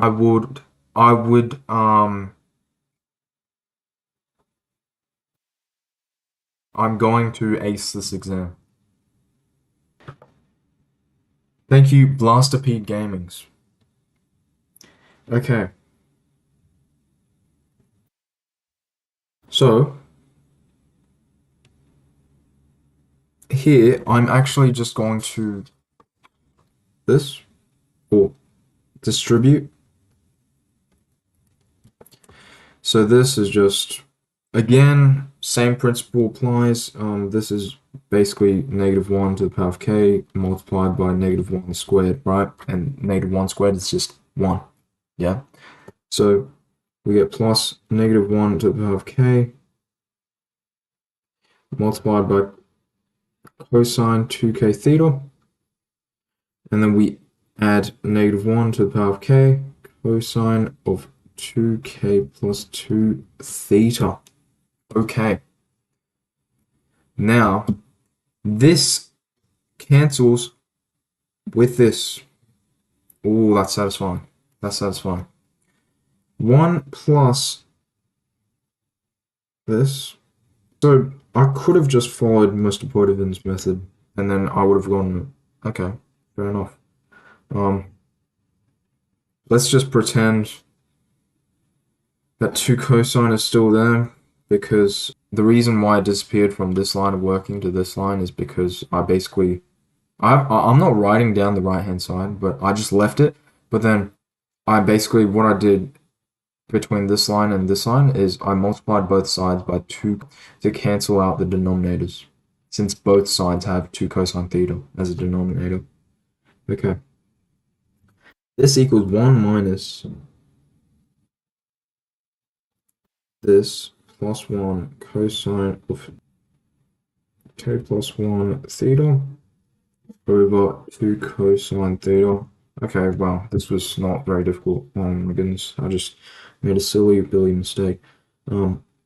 Here, you want this to be a negative to make it identical to this. To do that, we need to put a negative and then just multiply the negative again. And then we need to make the angle here similar to this. So we factorize 2 out, so that theta all over 2 cosine theta. Yep. Okay, and now we basically have our final solution.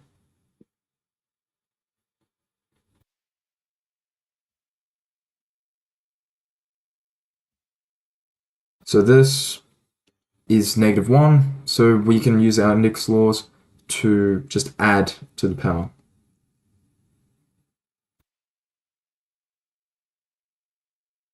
So k plus 1 cosine 2k plus 1 2 cosine theta equals 1. This is a lot of writing for not a lot of difference, to be honest. Like, that last line of working was just because of the -1. Okay, since left-hand side equals right-hand side, therefore, quod erat demonstrandum.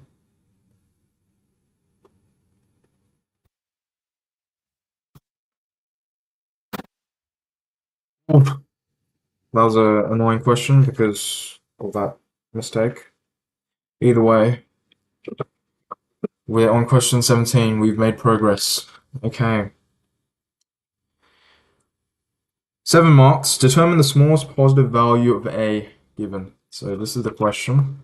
I'll go on Exam Insights to show the question in better.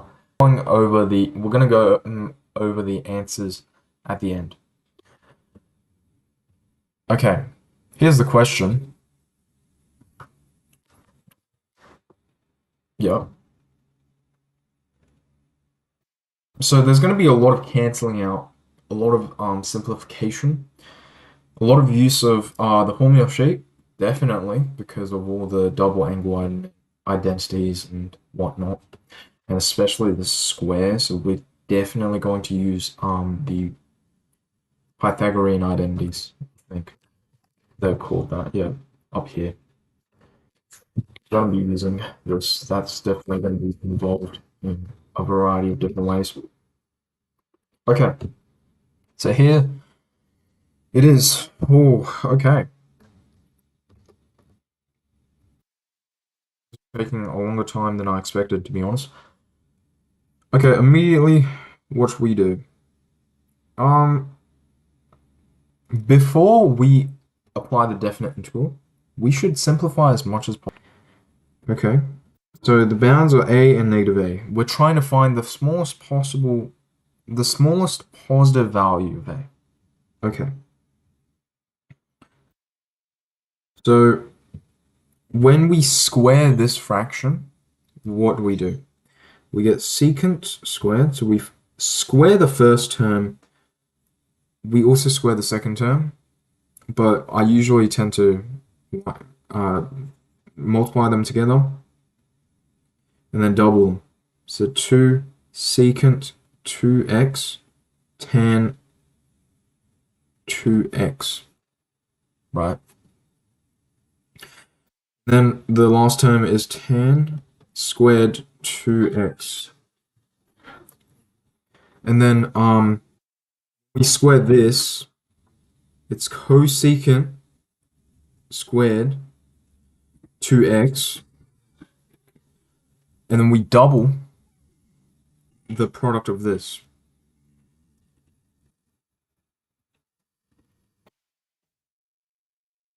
So we're just doing the same thing. And then 1 is squared, that just leaves 1. And then all this equals 1. Okay, there's d of x equals 1, yeah. Okay. So that's the brackets, that's the fraction expanded out. Now, we can definitely go to our formula sheet and find anything useful to simplify, everything. Okay. Immediately, we should be thinking secant squared. Okay, secant squared is something interesting. Okay, secant squared equals tangent squared of a plus 1. So we can definitely use that. Yeah, so tan squared of a. I'll change the screen. Squared of the angle, so 2x, plus 1 is equivalent to secant squared of the angle.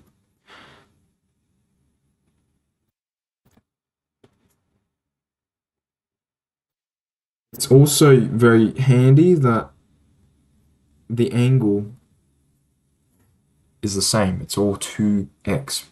Okay, cosecant squared also can be used. Yeah. Cosecant squared equals cotangent squared plus 1. Okay.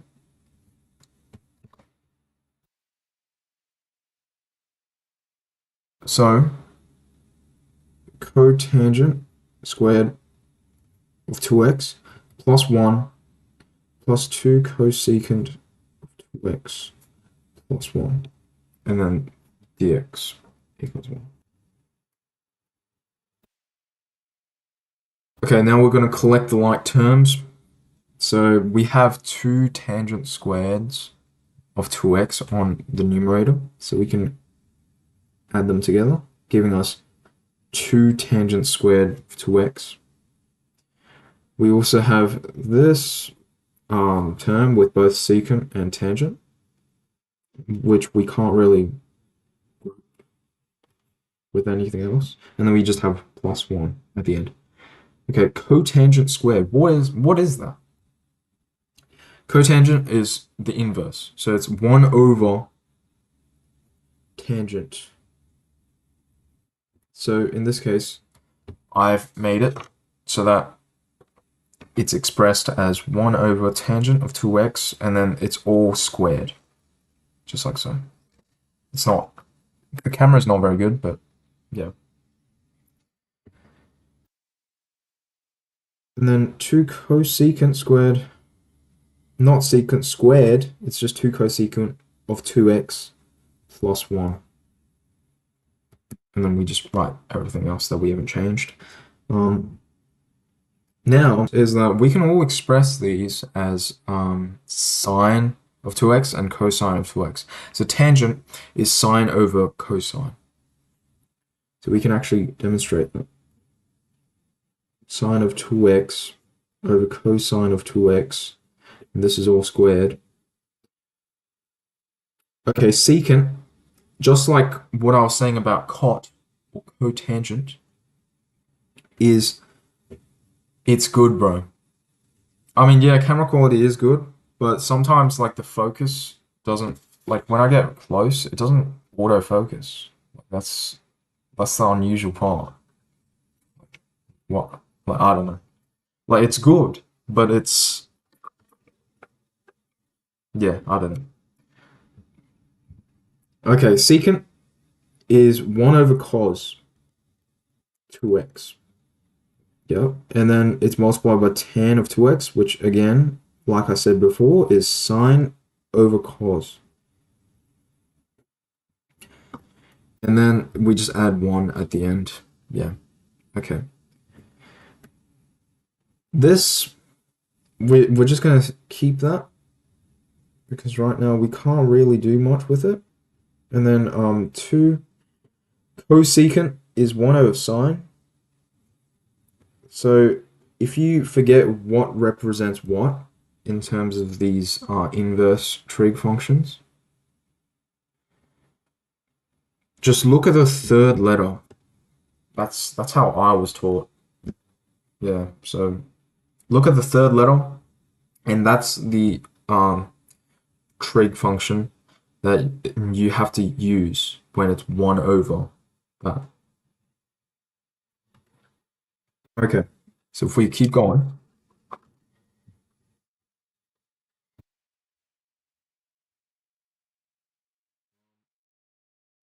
yeah, this is taking a lot of like space. Goodness me. Um, Probably cancel somewhere. Hopefully, I'm not too sure.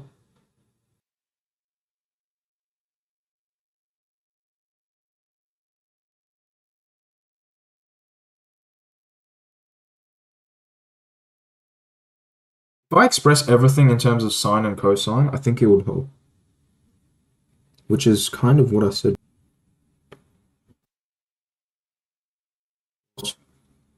2 sine of 2x over cosine squared of 2x.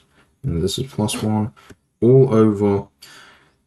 Okay, tangent is on the denominator, so we're basically dividing by the reciprocal. So in this case, it's actually cosine that's on the top, and then sine that's on the bottom. But remember, we need to square this entire part because it's also squared. Plus 2 over sine of 2x plus 1 dx. I don't know if this is the proper way to do it, but yeah, we'll keep going. Okay. So then now what we can do, get a common denominator. Okay. So expand out this squared. So 2 sine squared of 2x over cosine squared of 2x plus 2 sine 2x plus over cosine squared of 2x plus cosine squared of 2x over cosine squared of 2x, right? Basically, I just changed the form of 1 to cosine squared of 2x over cosine squared of 2x. Then we're going to expand out this as well. So it becomes cosine squared of 2x over cosine squared of 2x. And then I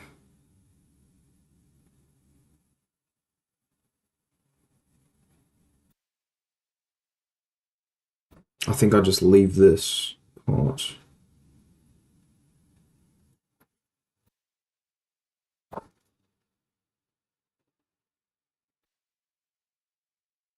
Dx equals 1.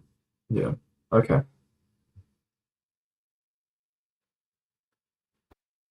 This was the correct way to do it. Yeah. Because we're integrating, there was probably a simpler method.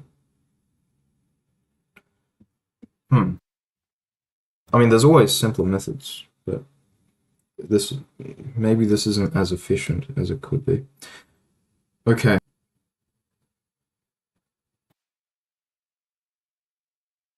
You know what, I'm curious. Let's see the formula sheet. Okay, integrating sine tan. Okay. Hmm.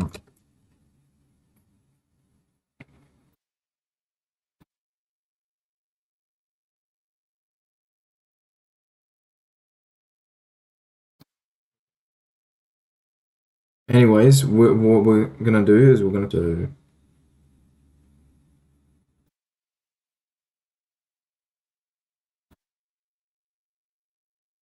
sine squared 2x plus 2 sine of 2x plus cosine squared of 2x. Since the common denominator is cosine squared of 2x in the numerators, since there's two fractions here, there's one fraction and then there's the bigger fraction, we can put this all in a common denominator, and that common denominator actually goes and multiplies with the denominator. So then cosine squared 2x is multiplied with everything in the denominator.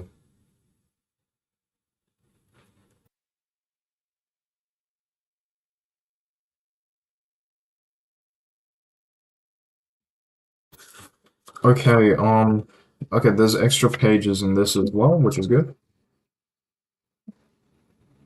We're going to be using a Pythagorean identity thing, so I think that would help mitigate this issue.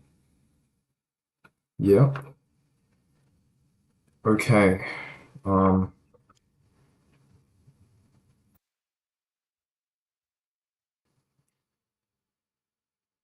I think I should just express everything in sine, to be honest. Yeah. 2 sine squared 2x plus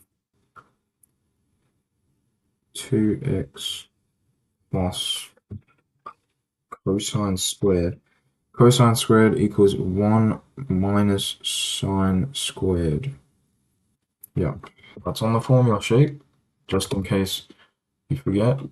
It's um we're using the Pythagorean identity, the first one, the first line, and then we're just rearranging to isolate cosine squared by subtracting sine squared. Okay. This is probably a boring stream, but anyways, this is why Eldav is the GOAT. You know, this is exactly why Eldav is the GOAT. You are the GOAT. Okay. Um, on the denominator, also, we can convert cosine squared into sine using the same method.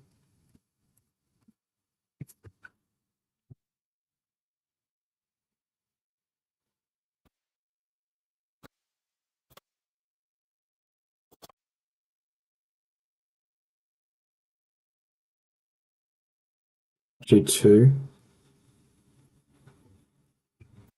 But fortunately, there's sine squared dividing it, so that's good. And then we just have this sine 2x plus 1 dx equals 1. It's not a boring stream? Okay. Thank you. Thank you. Um, okay.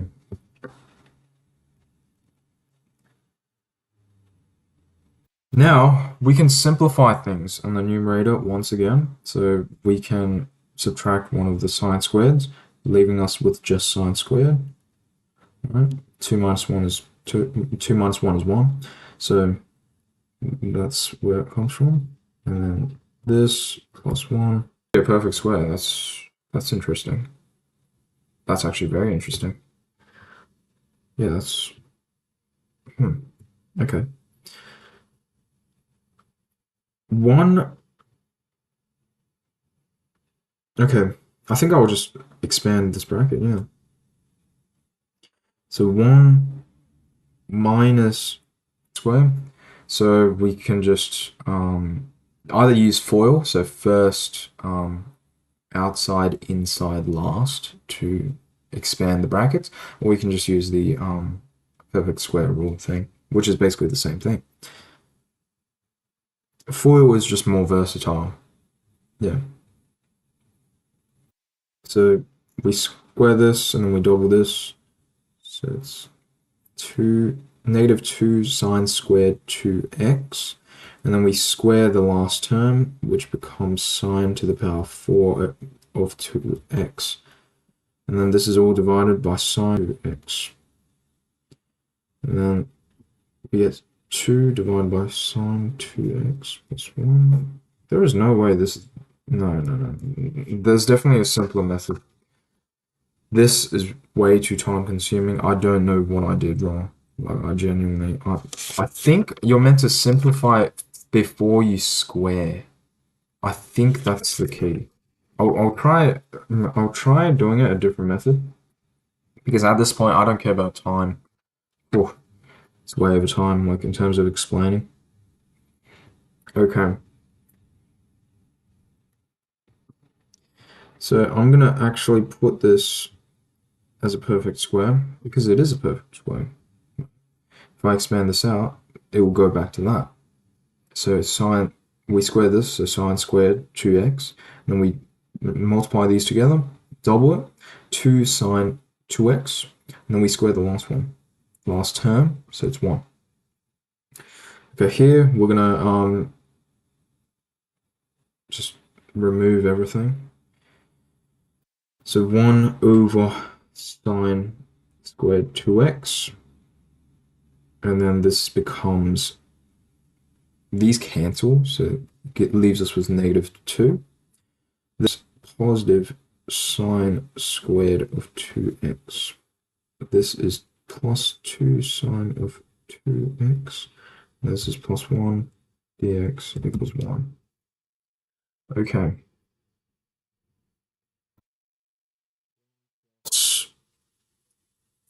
Yeah. Oh my god, right way. Okay. I keep saying that, but like, I don't know. Maybe it is, but that seems highly unlikely. Okay.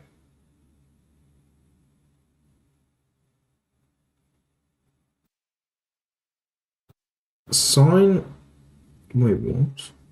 1 over sine squared 2x plus sine squared 2x plus 2 over sine 2x minus 1.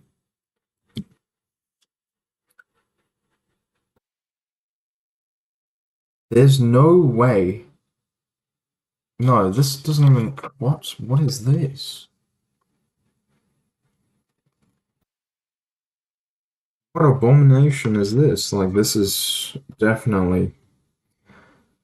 Also, Eldav, if you're wondering why I'm streaming, is because, well, this specific paper, it's because, Will asked me if I can do a specialist stream today. That's kind of why I'm doing this.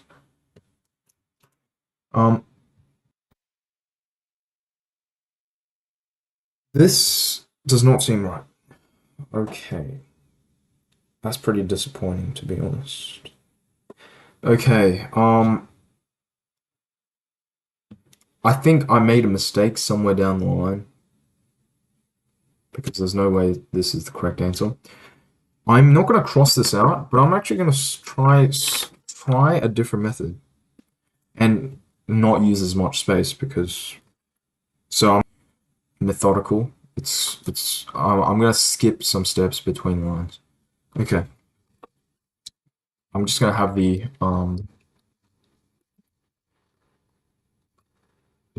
question up here so I can just copy it down quickly. So I'm basically just restarting the question. But I'm gonna approach leaves me Yeah, okay, immediately I swear it already seems simpler if I just do it like this. Okay, I copy it on. So it's the line in blue. Um, what I'm gonna do, I'm just gonna make everything in terms of sine and cos. So secant is 1 over cos. Tangent is sine over cos. And then this is divided with cosecant, which is 1 over sine, plus 1. Immediately, yeah, it looks much simpler. What is this? Like, Elder, what is this? Like, look how simple that looks. You have a common denominator, and then you can probably convert this to sine over sine, and then just, oh my goodness. Okay. So it's 1 plus sine 2x over sine 2x.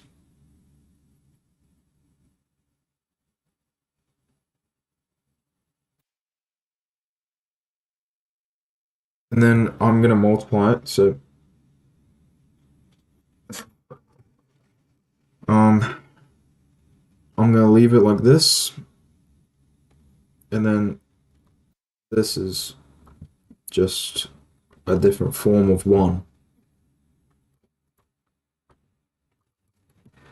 Okay, so immediately, okay, it's not that simple. I thought it would be a bit more simple, but it's not too simple. But I think it's much simpler and much more easy to follow than the previous working out. Yeah. Okay, so the entire thing is still squared. What we can do now is we can since we're dividing by a fraction, so then that gets rid of that, and then we can expand and distribute the cosine 2x to both terms, which, 1 times cosine 2x is just the same thing. And then cosine 2x multiplied by sine 2x. And I mean, that looks simpler, but I don't know if it's a lot simpler. It's not actually that simple. Actually, no, there's a big, significant thing about this. Yeah.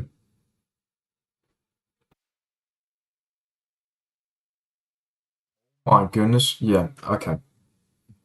This is exactly what I was saying. Okay, rather than writing this, okay, this is 2 lines of working, and I've already made more progress. I see the answer. I'm pretty sure it's like, um, this becomes 2x squared. So tangent squared of 2x. That's what it becomes. No, what? Okay, and then guess what? We can use if that's true, we can use our Pythagorean identity. Tan squared plus 1 equals secant squared. Yeah? And that's exactly, I think, what happens, right? I said this becomes tan, and then it's squared, and then you have plus 1. So this becomes, you can sub in secant squared, and then we know that the integral of secant squared is tan. Goodness. Okay. This is, yeah, see? Oh my goodness. Okay. So it's definitely the approach in external exams that really that's quite important. So here what I'm gonna do is I'm gonna do the same thing. I'm gonna move,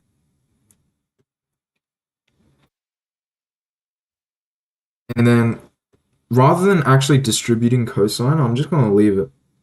And there's a reason for that. Because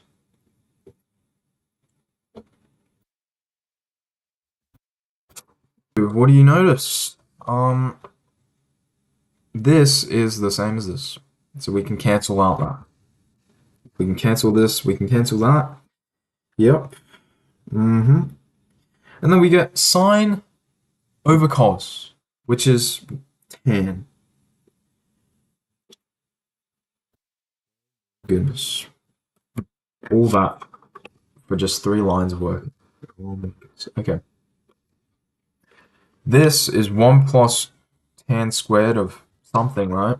And then if we go to our formula sheet, like I said before, we can use one of the Pythagorean identities, specifically the second line. So tan squared of some angle plus 1 equals secant squared.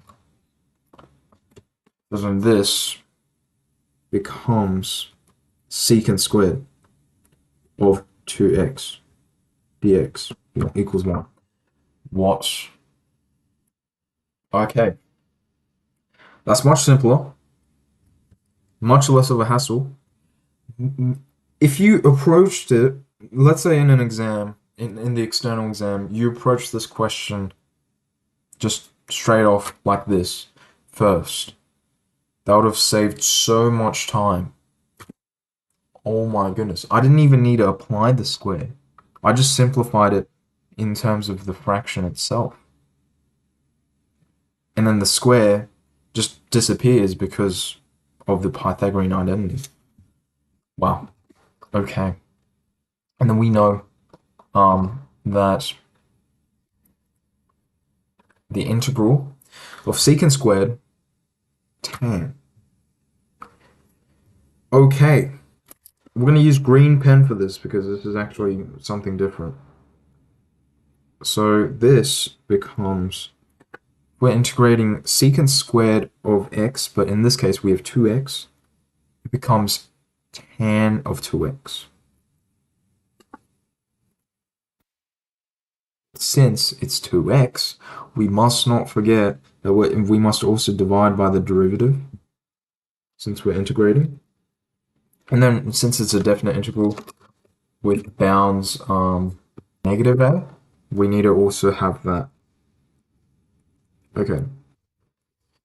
To get rid of the constant, we just multiply both sides by 2.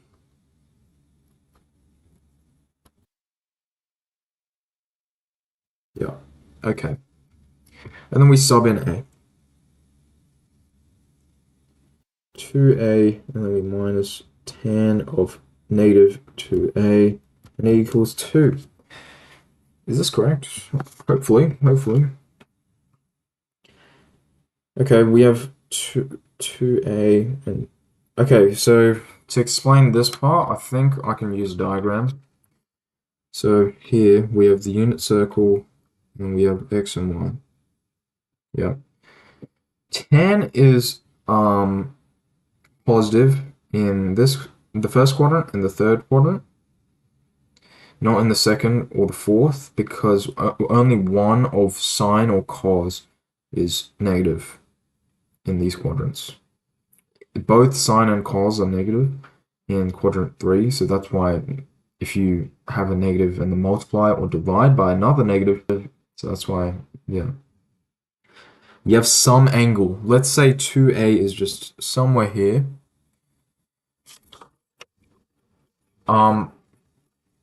Let's say 2a is somewhere here. It's just this, right? So it becomes negative. Tan becomes negative. If 2a is over here, and then negative 2a is over here, the sign changes. Because of that, we can actually make a, therefore, tan of 2a plus tan of 2a. Since equal tan of 2a equals negative tan of negative 2a. And because of that, you have 2 tan of 2a equals 2. These cancel, giving us 1. So 2a equals inverse tan of 1. So A equals tan, inverse tan of 1 over 2. We know our exact values. Tan is 1 when pi, when theta, when the angle equals pi over 4, or 5 pi over 4. Okay. Um, is there the smallest positive value? Okay, I was about to say, is it the largest? Okay, so we've already said the smallest positive value, and that's pi over 4. Pi over 4 over 2, therefore A equals pi over 8. Solution. Okay, pi over 8.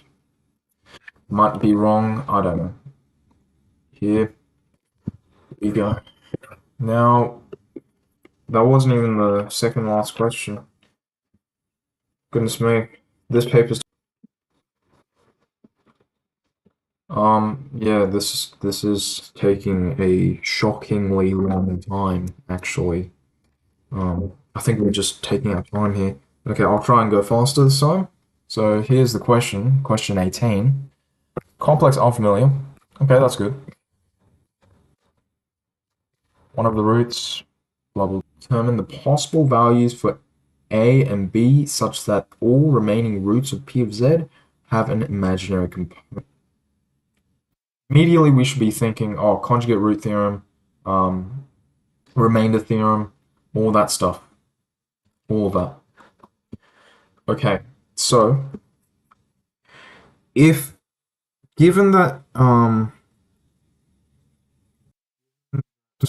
Z equals negative I is a root, Z equals I must also be a root. And that theorem.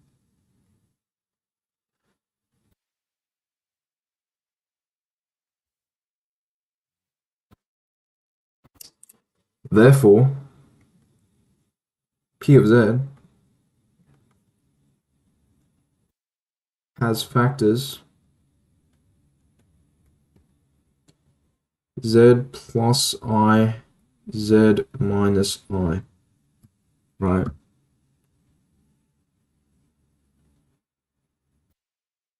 Which becomes, so this is the difference of two squares. No, not difference of two squares, actually. Oh, wait, it is, yeah. So Z squared. So if we use FOIL, it's Z multiplied by Z. So Z squared, Z times negative I, which becomes negative ZI.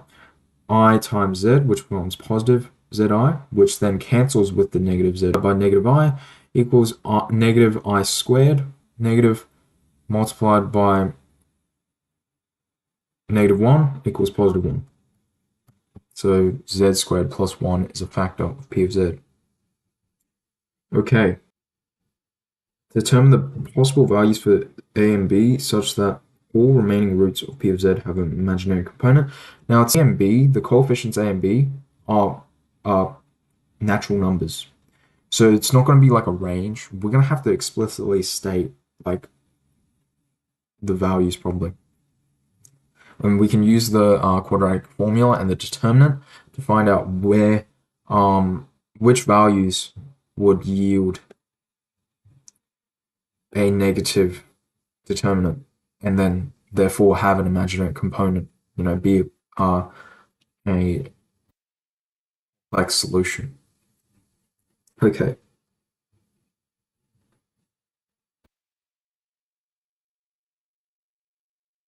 So what we can do is we can let P of Z equal Z squared plus 1, and then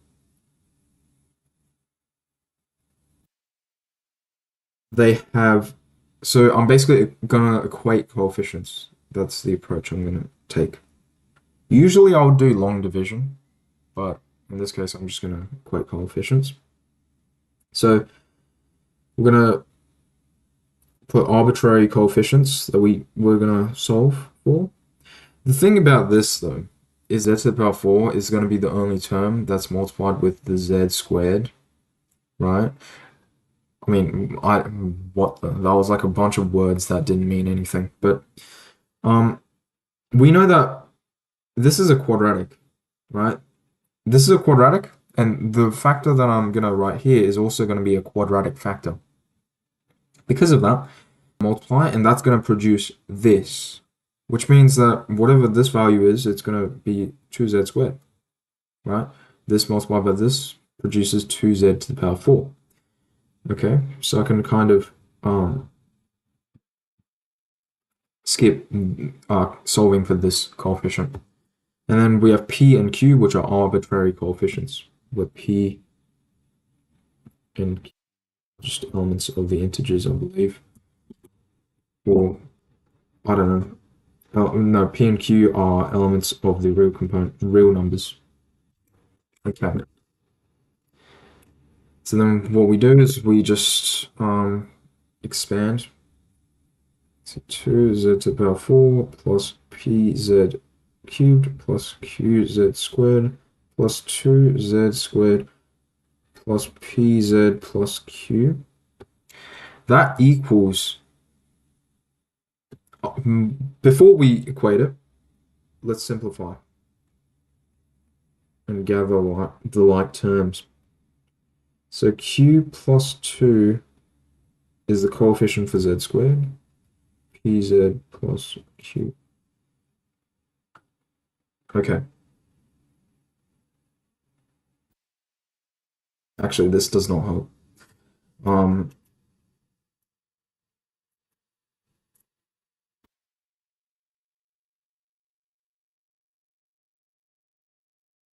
It kind of does. No, it kind of does. It gives some insight. Well, therefore, A equals B, right? And B equals Q. But we can see that Q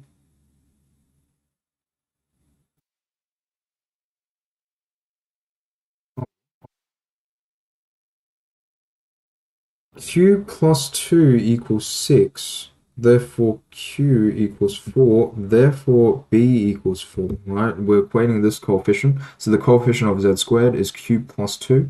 And the coefficient of P of z equals 6. Coefficient of z squared in P of z is 6. So that's something to consider.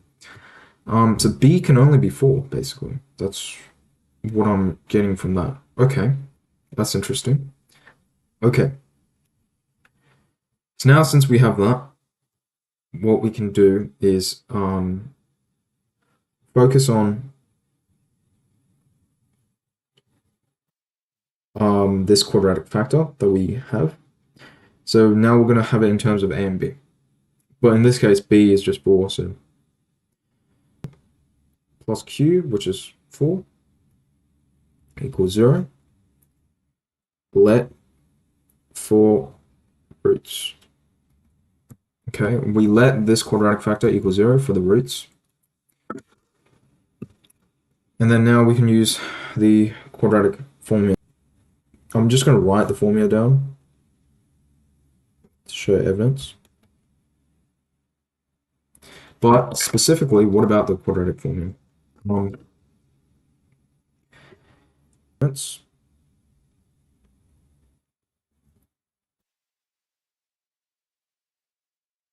The discriminant, right, needs to be less than 0. It can't be equal to, because if it's equal to, then it's purely a real solution. Well, either way, it's going to purely be real. Okay. So it needs to be less than 0, right? Whatever's under the square root needs to be less than 0. Discriminant is whatever's under the square root, yeah. So therefore, b squared minus 4ac needs to be less than 0, and then we sub in the values. So b we determined was 4. So 4 squared minus 4a, which... Oh, no. I'm getting confused. Okay. I'm getting confused by b in this equation and b in this. This is not this. B represents a in this case. That's very confusing. Okay. -4. A is the coefficient out the front of z squared. So that's 2. C is 4, which is B. Very, very confusing. Okay, and then what we do is to solve for A, we add 32, since 4 times 2 is 8, 8 times 4 is 32. We add 32 on both sides, and then we square root both sides. So we get plus minus square root of 32. And this is tech-free. A is it's given that a is a positive integer, we need to just accept this positive part in the inequality. And then we can also kind of simplify. 32 can be is comprised of factors of 16 and 2. 16 is a square number, so then it goes to 4 out the front. This number, I believe, is greater than 5. It's greater than 5, but I don't think it's greater than 6. Is it greater than 6?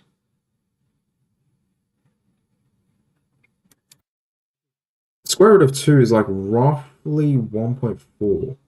And if it was 1.5, then it would be greater than 6 or equal to 6. So A can be 1, 2, and 5.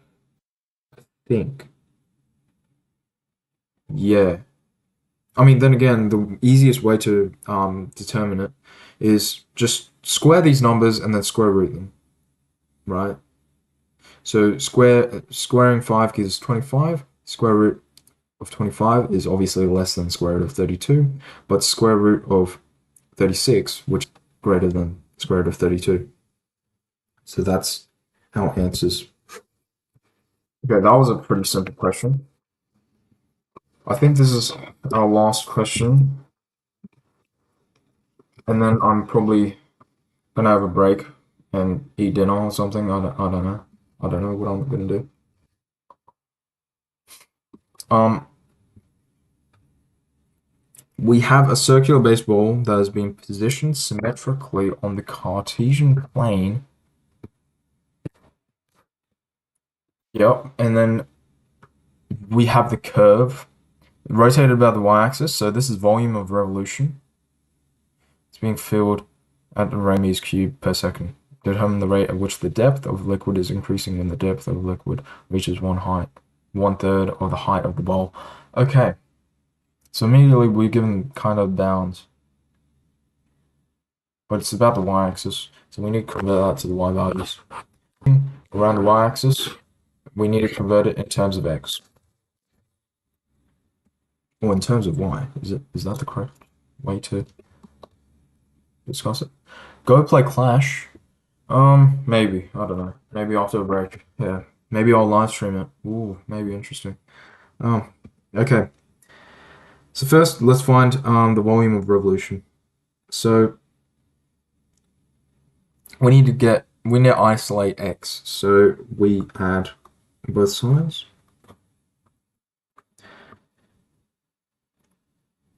Just swap these.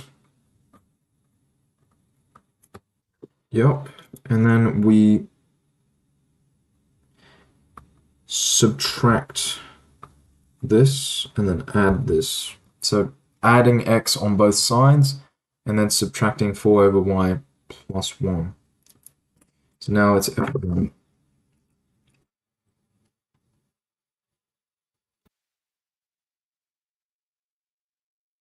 In terms of x, so x is greater than 4, greater than or equal to 4, but less than or equal to 7.6.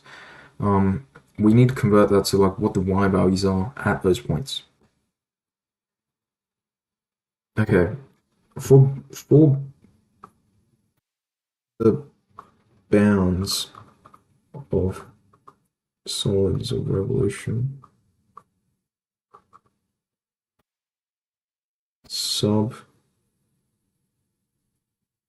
x equals 4 and x equals 7.6 for y.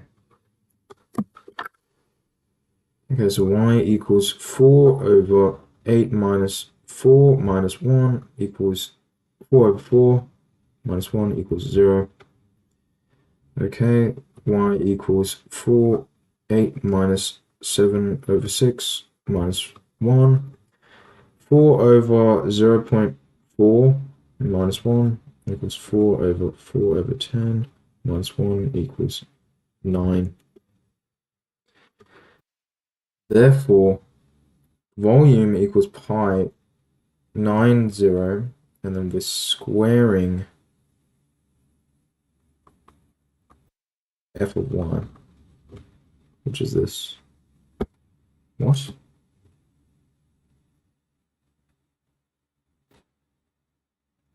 Is that true? Around the y-axis, yeah. Okay, it is f of y, but I mean, it seems a bit odd, to be honest.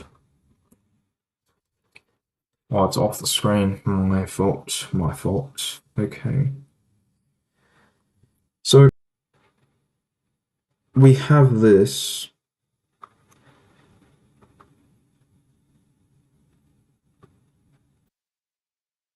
Squaring this, so 64. Then add them together, double it, and give it to the next person. No, no. Okay. And then we square this, and then dy. Yeah. So here we would do that. We would apply the definite integral of this. Okay. In this case, what we do is change the form a bit.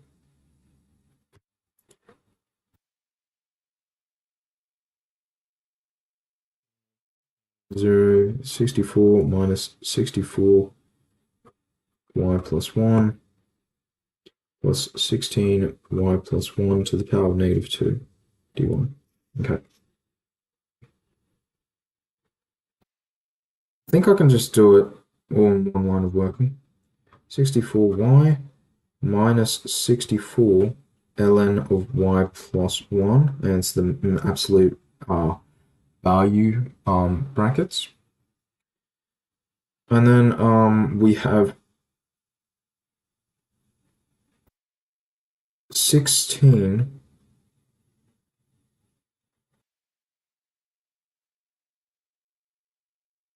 y plus 1, and then we add 1 to the power, so it's negative 1, and then we divide by that power. And then we put the bounds, because it's a definite integral. 64y minus 64 ln of y plus 1 minus 16 plus 1 to the power of negative 1. Okay. So now we just sub in the bounds to get the volume, the solid. So in this case, we can actually factor out 16, which I think is a good idea. So 4, 9 times 9 minus 4 ln of 10 minus 9 plus 1 to the power of negative 1. And then we subtract 0 minus ln of 1 minus 1 to the power of negative 1. Okay, 16 pi, 36 minus 1. This seems wrong.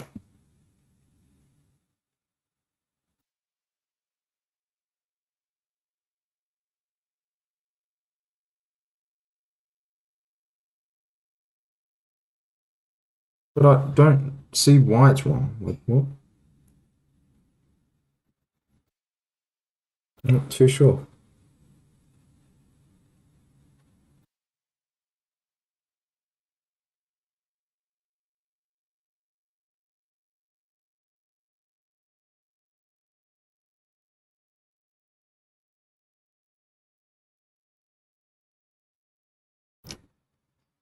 Oh, wait. I think I understand why. So I think we need to add the volume of the cylinder. Maybe. Maybe not. I don't know.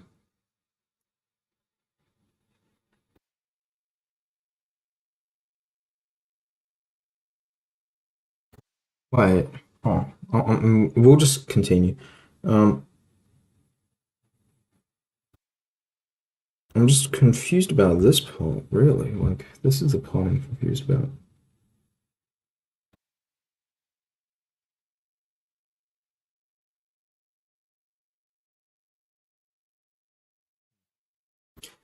Okay. So ln of 1 is just 0. That's plus 1. Okay.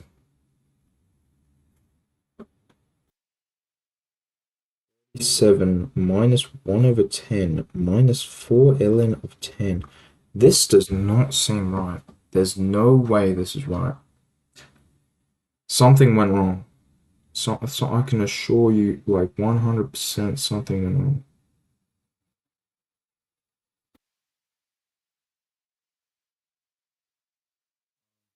I don't know. I'm not too sure.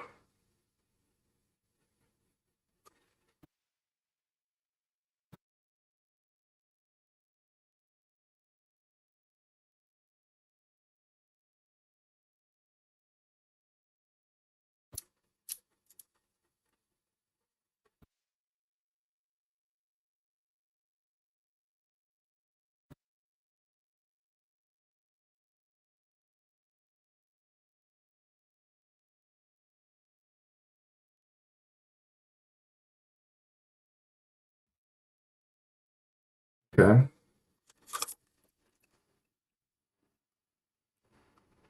7 pi. I mean, that's the volume we got, which is interesting. It does not seem right. There's no way that's right. Like, yeah, there's just no way that's correct. Um, I don't see my mistake. That's the thing. Like, I'm not sure where I would have made a mistake. That's the problem.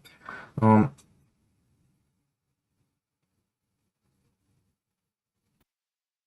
yeah, I'm not too sure.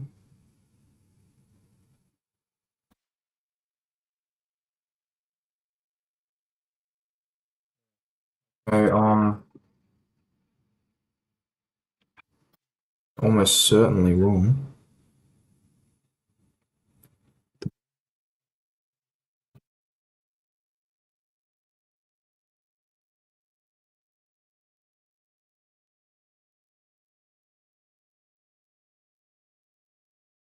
Yeah, I'm not too sure. Yeah. Um, so um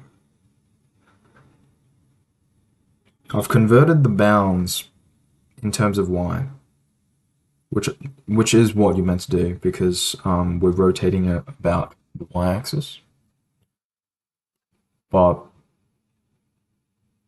yeah, it's yeah. I'm not too sure. I'm not too sure what's happening here. This volume, there's no way that this volume is correct. That does not make sense. I mean, we'll keep going. It's just that it's definitely not correct. Okay, 16 pi 369 over 10 minus 4 ln of 10. Yeah, No way, that's the volume. If it is, well, that's a pleasant surprise or an unpleasant surprise, to be honest. Okay, we know the rate of change. So the bowl is being filled at a rate of 7 pi centimeters cubed per second. So that would be dV over dt, and that's 7 pi, and it's increasing, so it's positive. So because of that, what we need to find out, determine the rate at which the depth of liquid is increasing when the depth of liquid reaches 1/3 of the height of the bowl.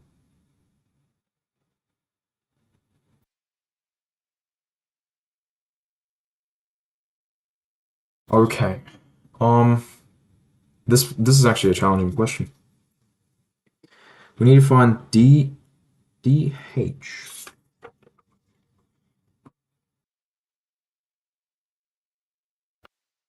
H? Wait. Yeah, dH, the rate of change of the height or the depth of liquid over dt, right? Just the rate of change, over time. So it would be dH over dt. We know dV over dt.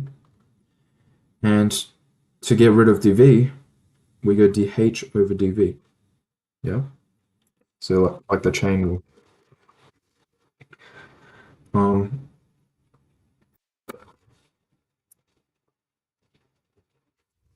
we know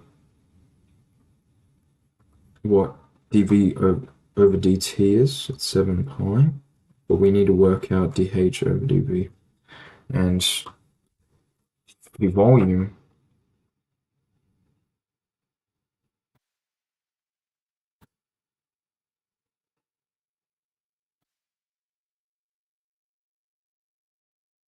wait, oh my goodness. I don't think we were meant to work out the volume. I don't think this was correct. We're just meant to work out, yeah. Oh, that's why it was such a strange number.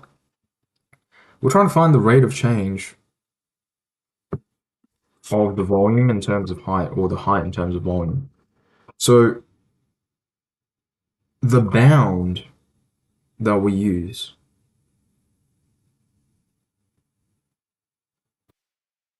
oh my goodness, this is such a wonderful question. Okay. V equals pi.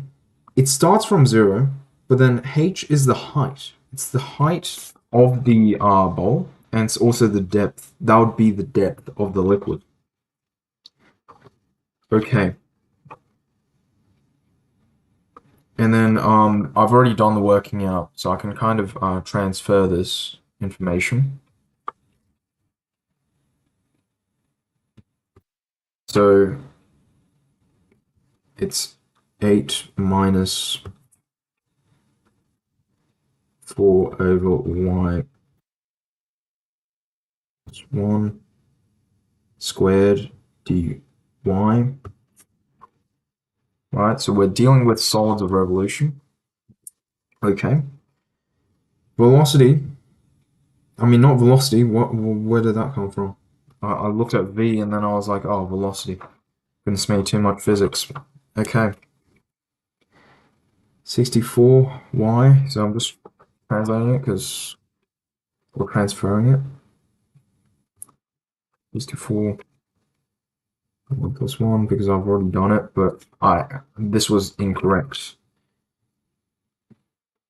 Like, I wasn't meant to do that, but this is still relevant to what I'm doing now. H0, that's the bounds.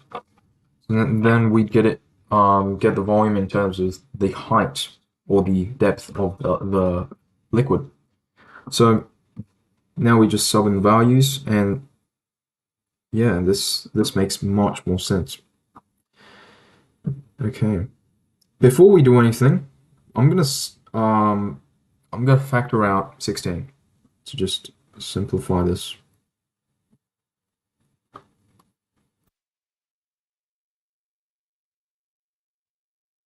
Okay, so I factored out 16, and then now the numbers are small. Yeah, they're nicer to work with.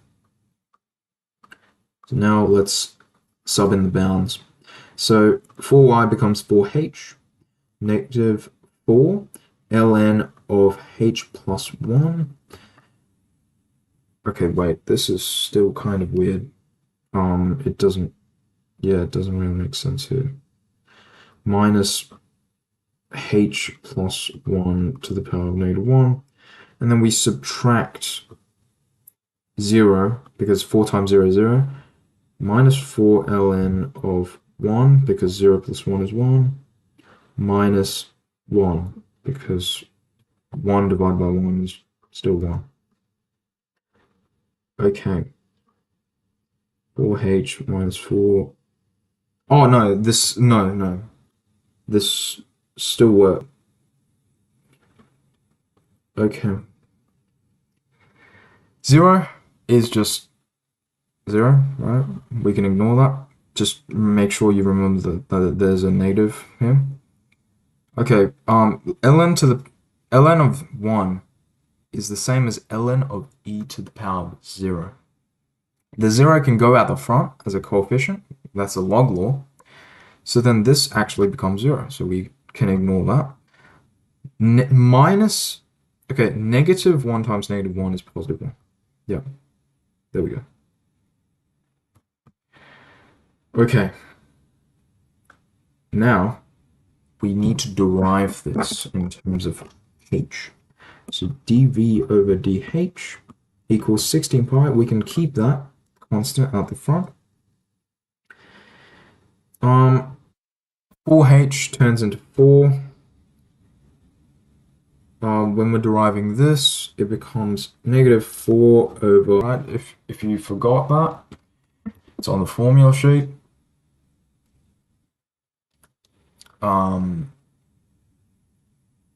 Yep, here. If we're deriving natural log of x, it's just 1 over x. Just... Okay. So... this, we can use the shortcut rule. So the derivative on the inside is just 1, so we don't need to really do anything. And then we're deriving the entire thing. We're pretending the bracket is one entire variable. So then the power becomes a coefficient. So it's negative 1 times negative 1, which becomes positive 1. And then all we do is subtract 1 from the power. So it becomes to the power of negative 2. 1 disappears, right? Because it's a constant. So when we derive it, it just goes to 0. Okay, so now we have this. This is good. This is very good. What we can do now is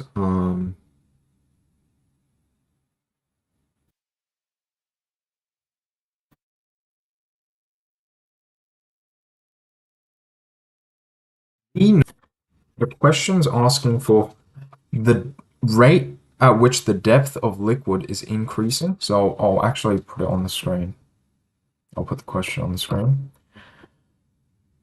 Okay, so it's the rate at which the depth of liquid is increasing when the depth of liquid reaches 1/3 of the height of the bowl. Now, inadvertently, I actually calculated the bounds for the bowl. So I know that the height of the bowl was 9 centimeters. And this was incorrect. I wasn't meant to calculate the volume of the bowl. Okay, so, but this part still comes in handy. So 1/3 of 9 is obviously 3. So we just sub in h equals 3. Okay, let h equals 3 for... We don't need to actually state. No. Okay, so dv dh equals 16 pi 4 minus 4 h is 3, so it's 3 plus 1, and then h is 3 again, 3 plus 1 to the power of negative 2, 16 pi, 4 minus, this becomes 4 over 4, which is 1, or in this case, negative 1, and then it's 4 to the power of negative 2.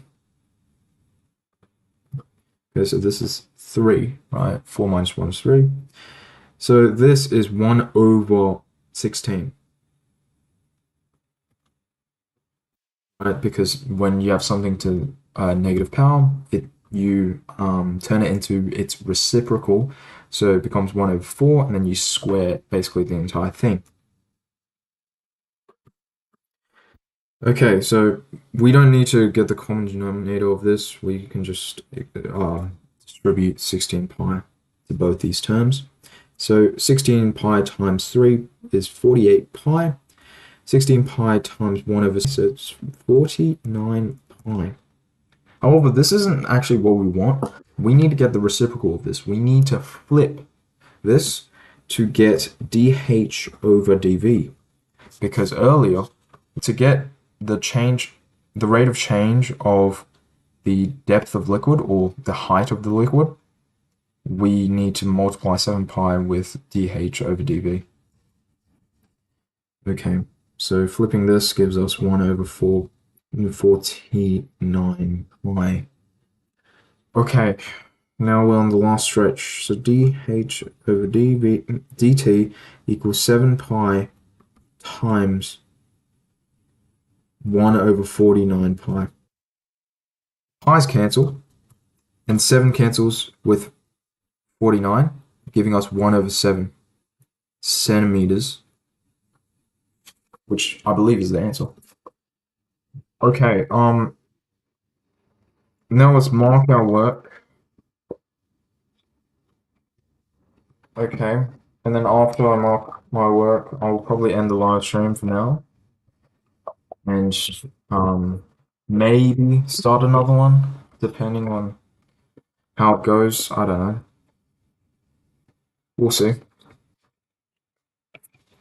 Okay, let's see.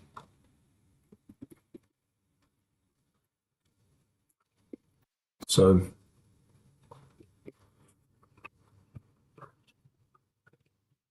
this was question 11. I don't know, it took a terribly long time. 1 mark. Negative 1/2 plus, yep, 2 marks. Okay. 6. Um, n equals 6. A equals 1. Yep.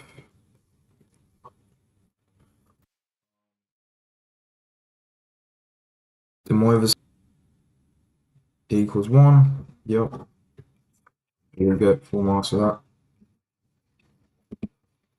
Okay. Question 12.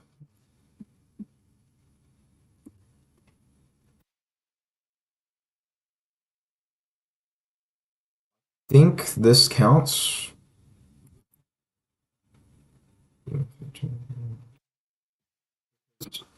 It's in column form, but it's essentially the same thing.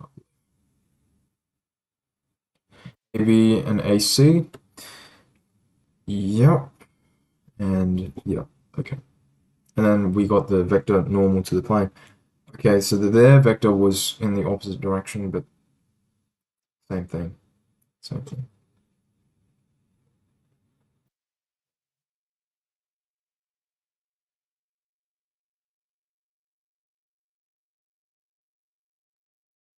Oh, that's because I did the cross product the opposite way to them, but that's why I get a vector that's in the opposite direction but parallel to their normal vector.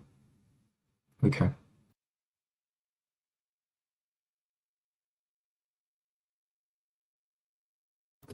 Oh, that's 1 mark for both. And then 1/7. Yeah. Okay. And then verify that it's perpendicular. I mean, yeah, perpendicular. Okay.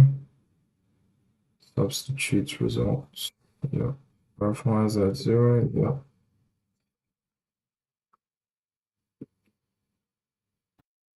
Well,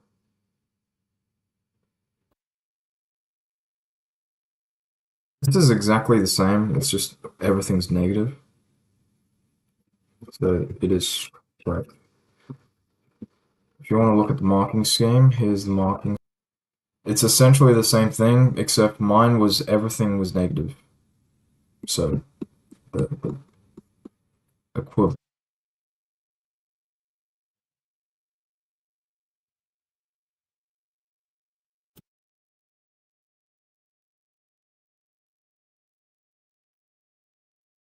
Question 13.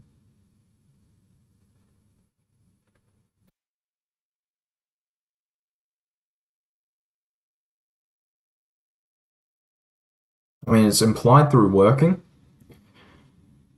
So yeah, it's fine. Okay, shows that the expected value is 1/lambda. Yep. Okay, calculates that to equal 0.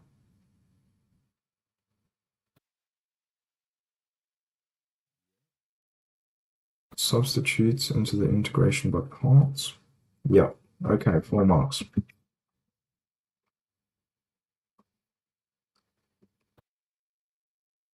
This is my working out, by the way. Just if you hadn't seen it. Okay, question 14. Correctly determines that.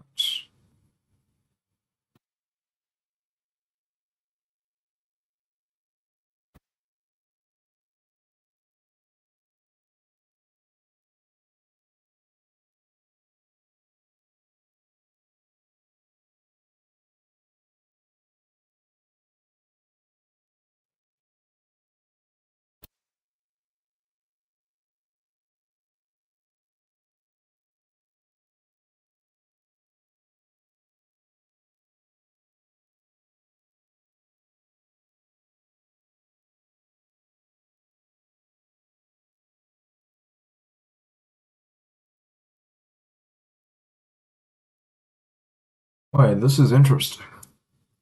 Okay,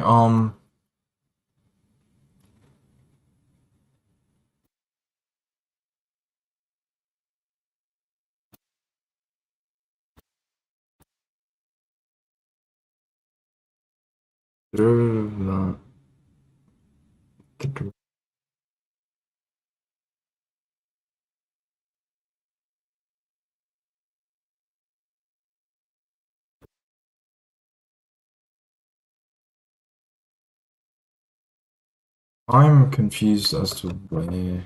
Wait, what? Okay. Mine's doubled. What? Why is mine doubled?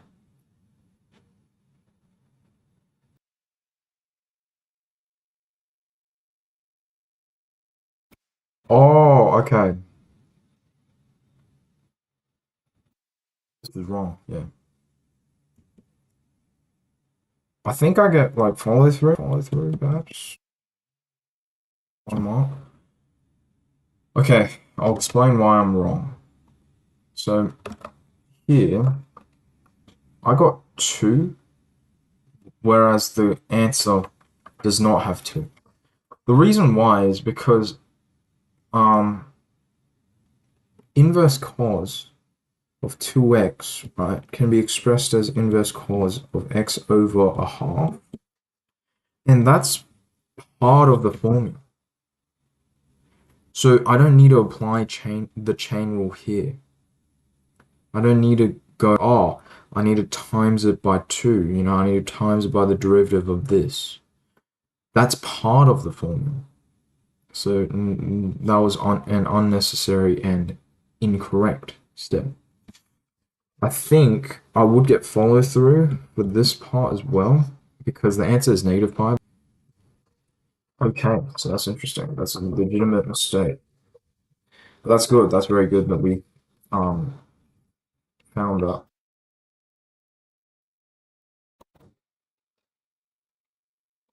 So I'm very confident in that, but not extremely confident because I made a silly mistake there. Okay. Yeah, we have question 15. Okay. Coordinates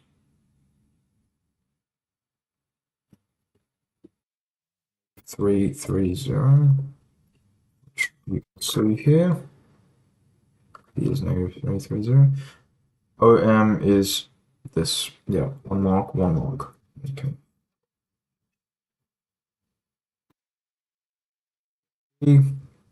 Um, determines the ratio. Determines. I mean, I think this is correct, right? Like, yeah.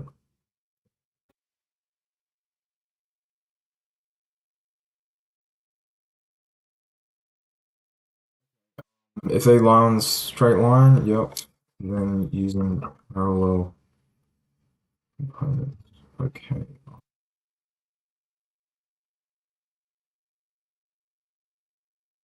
Oh, yep.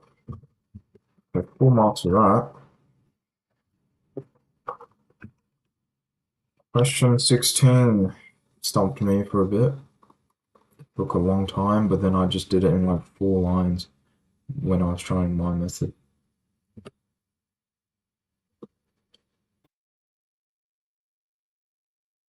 Proves initial statement. Yep.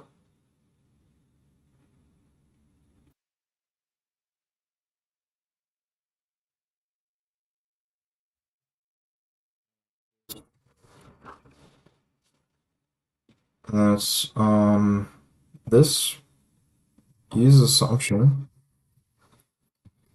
and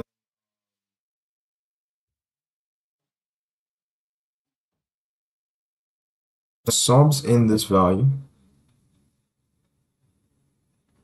determines a simplified expression based on a common denominator.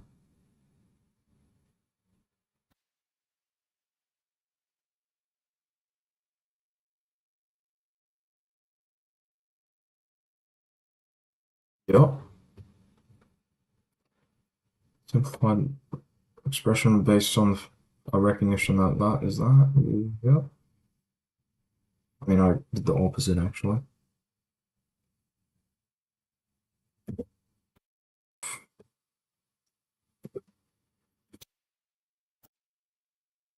Okay. Oh, I ticked too many times, but alright. Um, whoops. But yeah, I did get that. Good.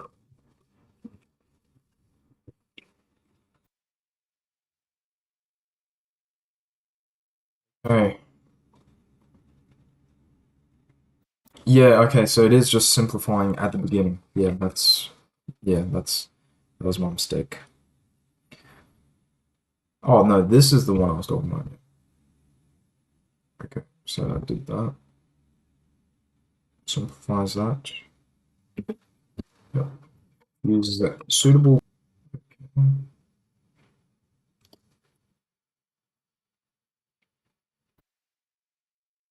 Determines integral, definite integral. Mm-hmm. Its limits. Yep. Solves equation.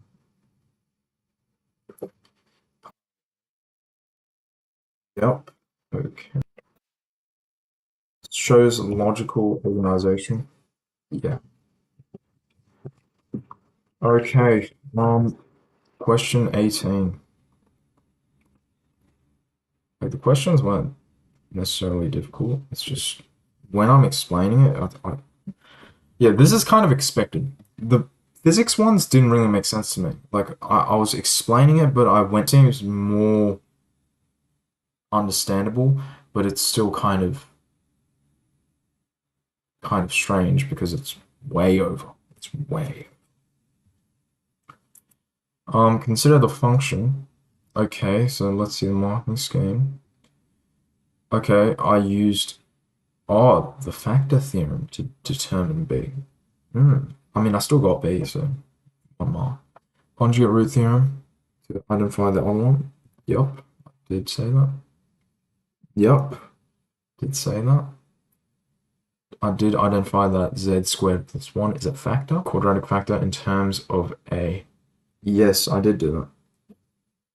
Applies the complex root requirement to the remaining. Yes, I did do that. And then I got 1, 2, 3, 4, 5 for A, and then B is 4. Yep. Okay, that was good. Well done. Okay. And if you want to see the working out, here it is. Just to double check my working, you know, I'm not cheating. Don't worry, I'm not cheating. Maybe I am. I don't know. Maybe I am. Okay, but here, by the way. Okay. And then now we're up to question 19. Okay.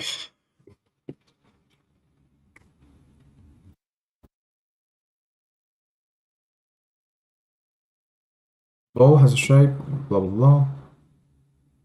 Correctly expresses x. Yeah. Volume as a definite integral.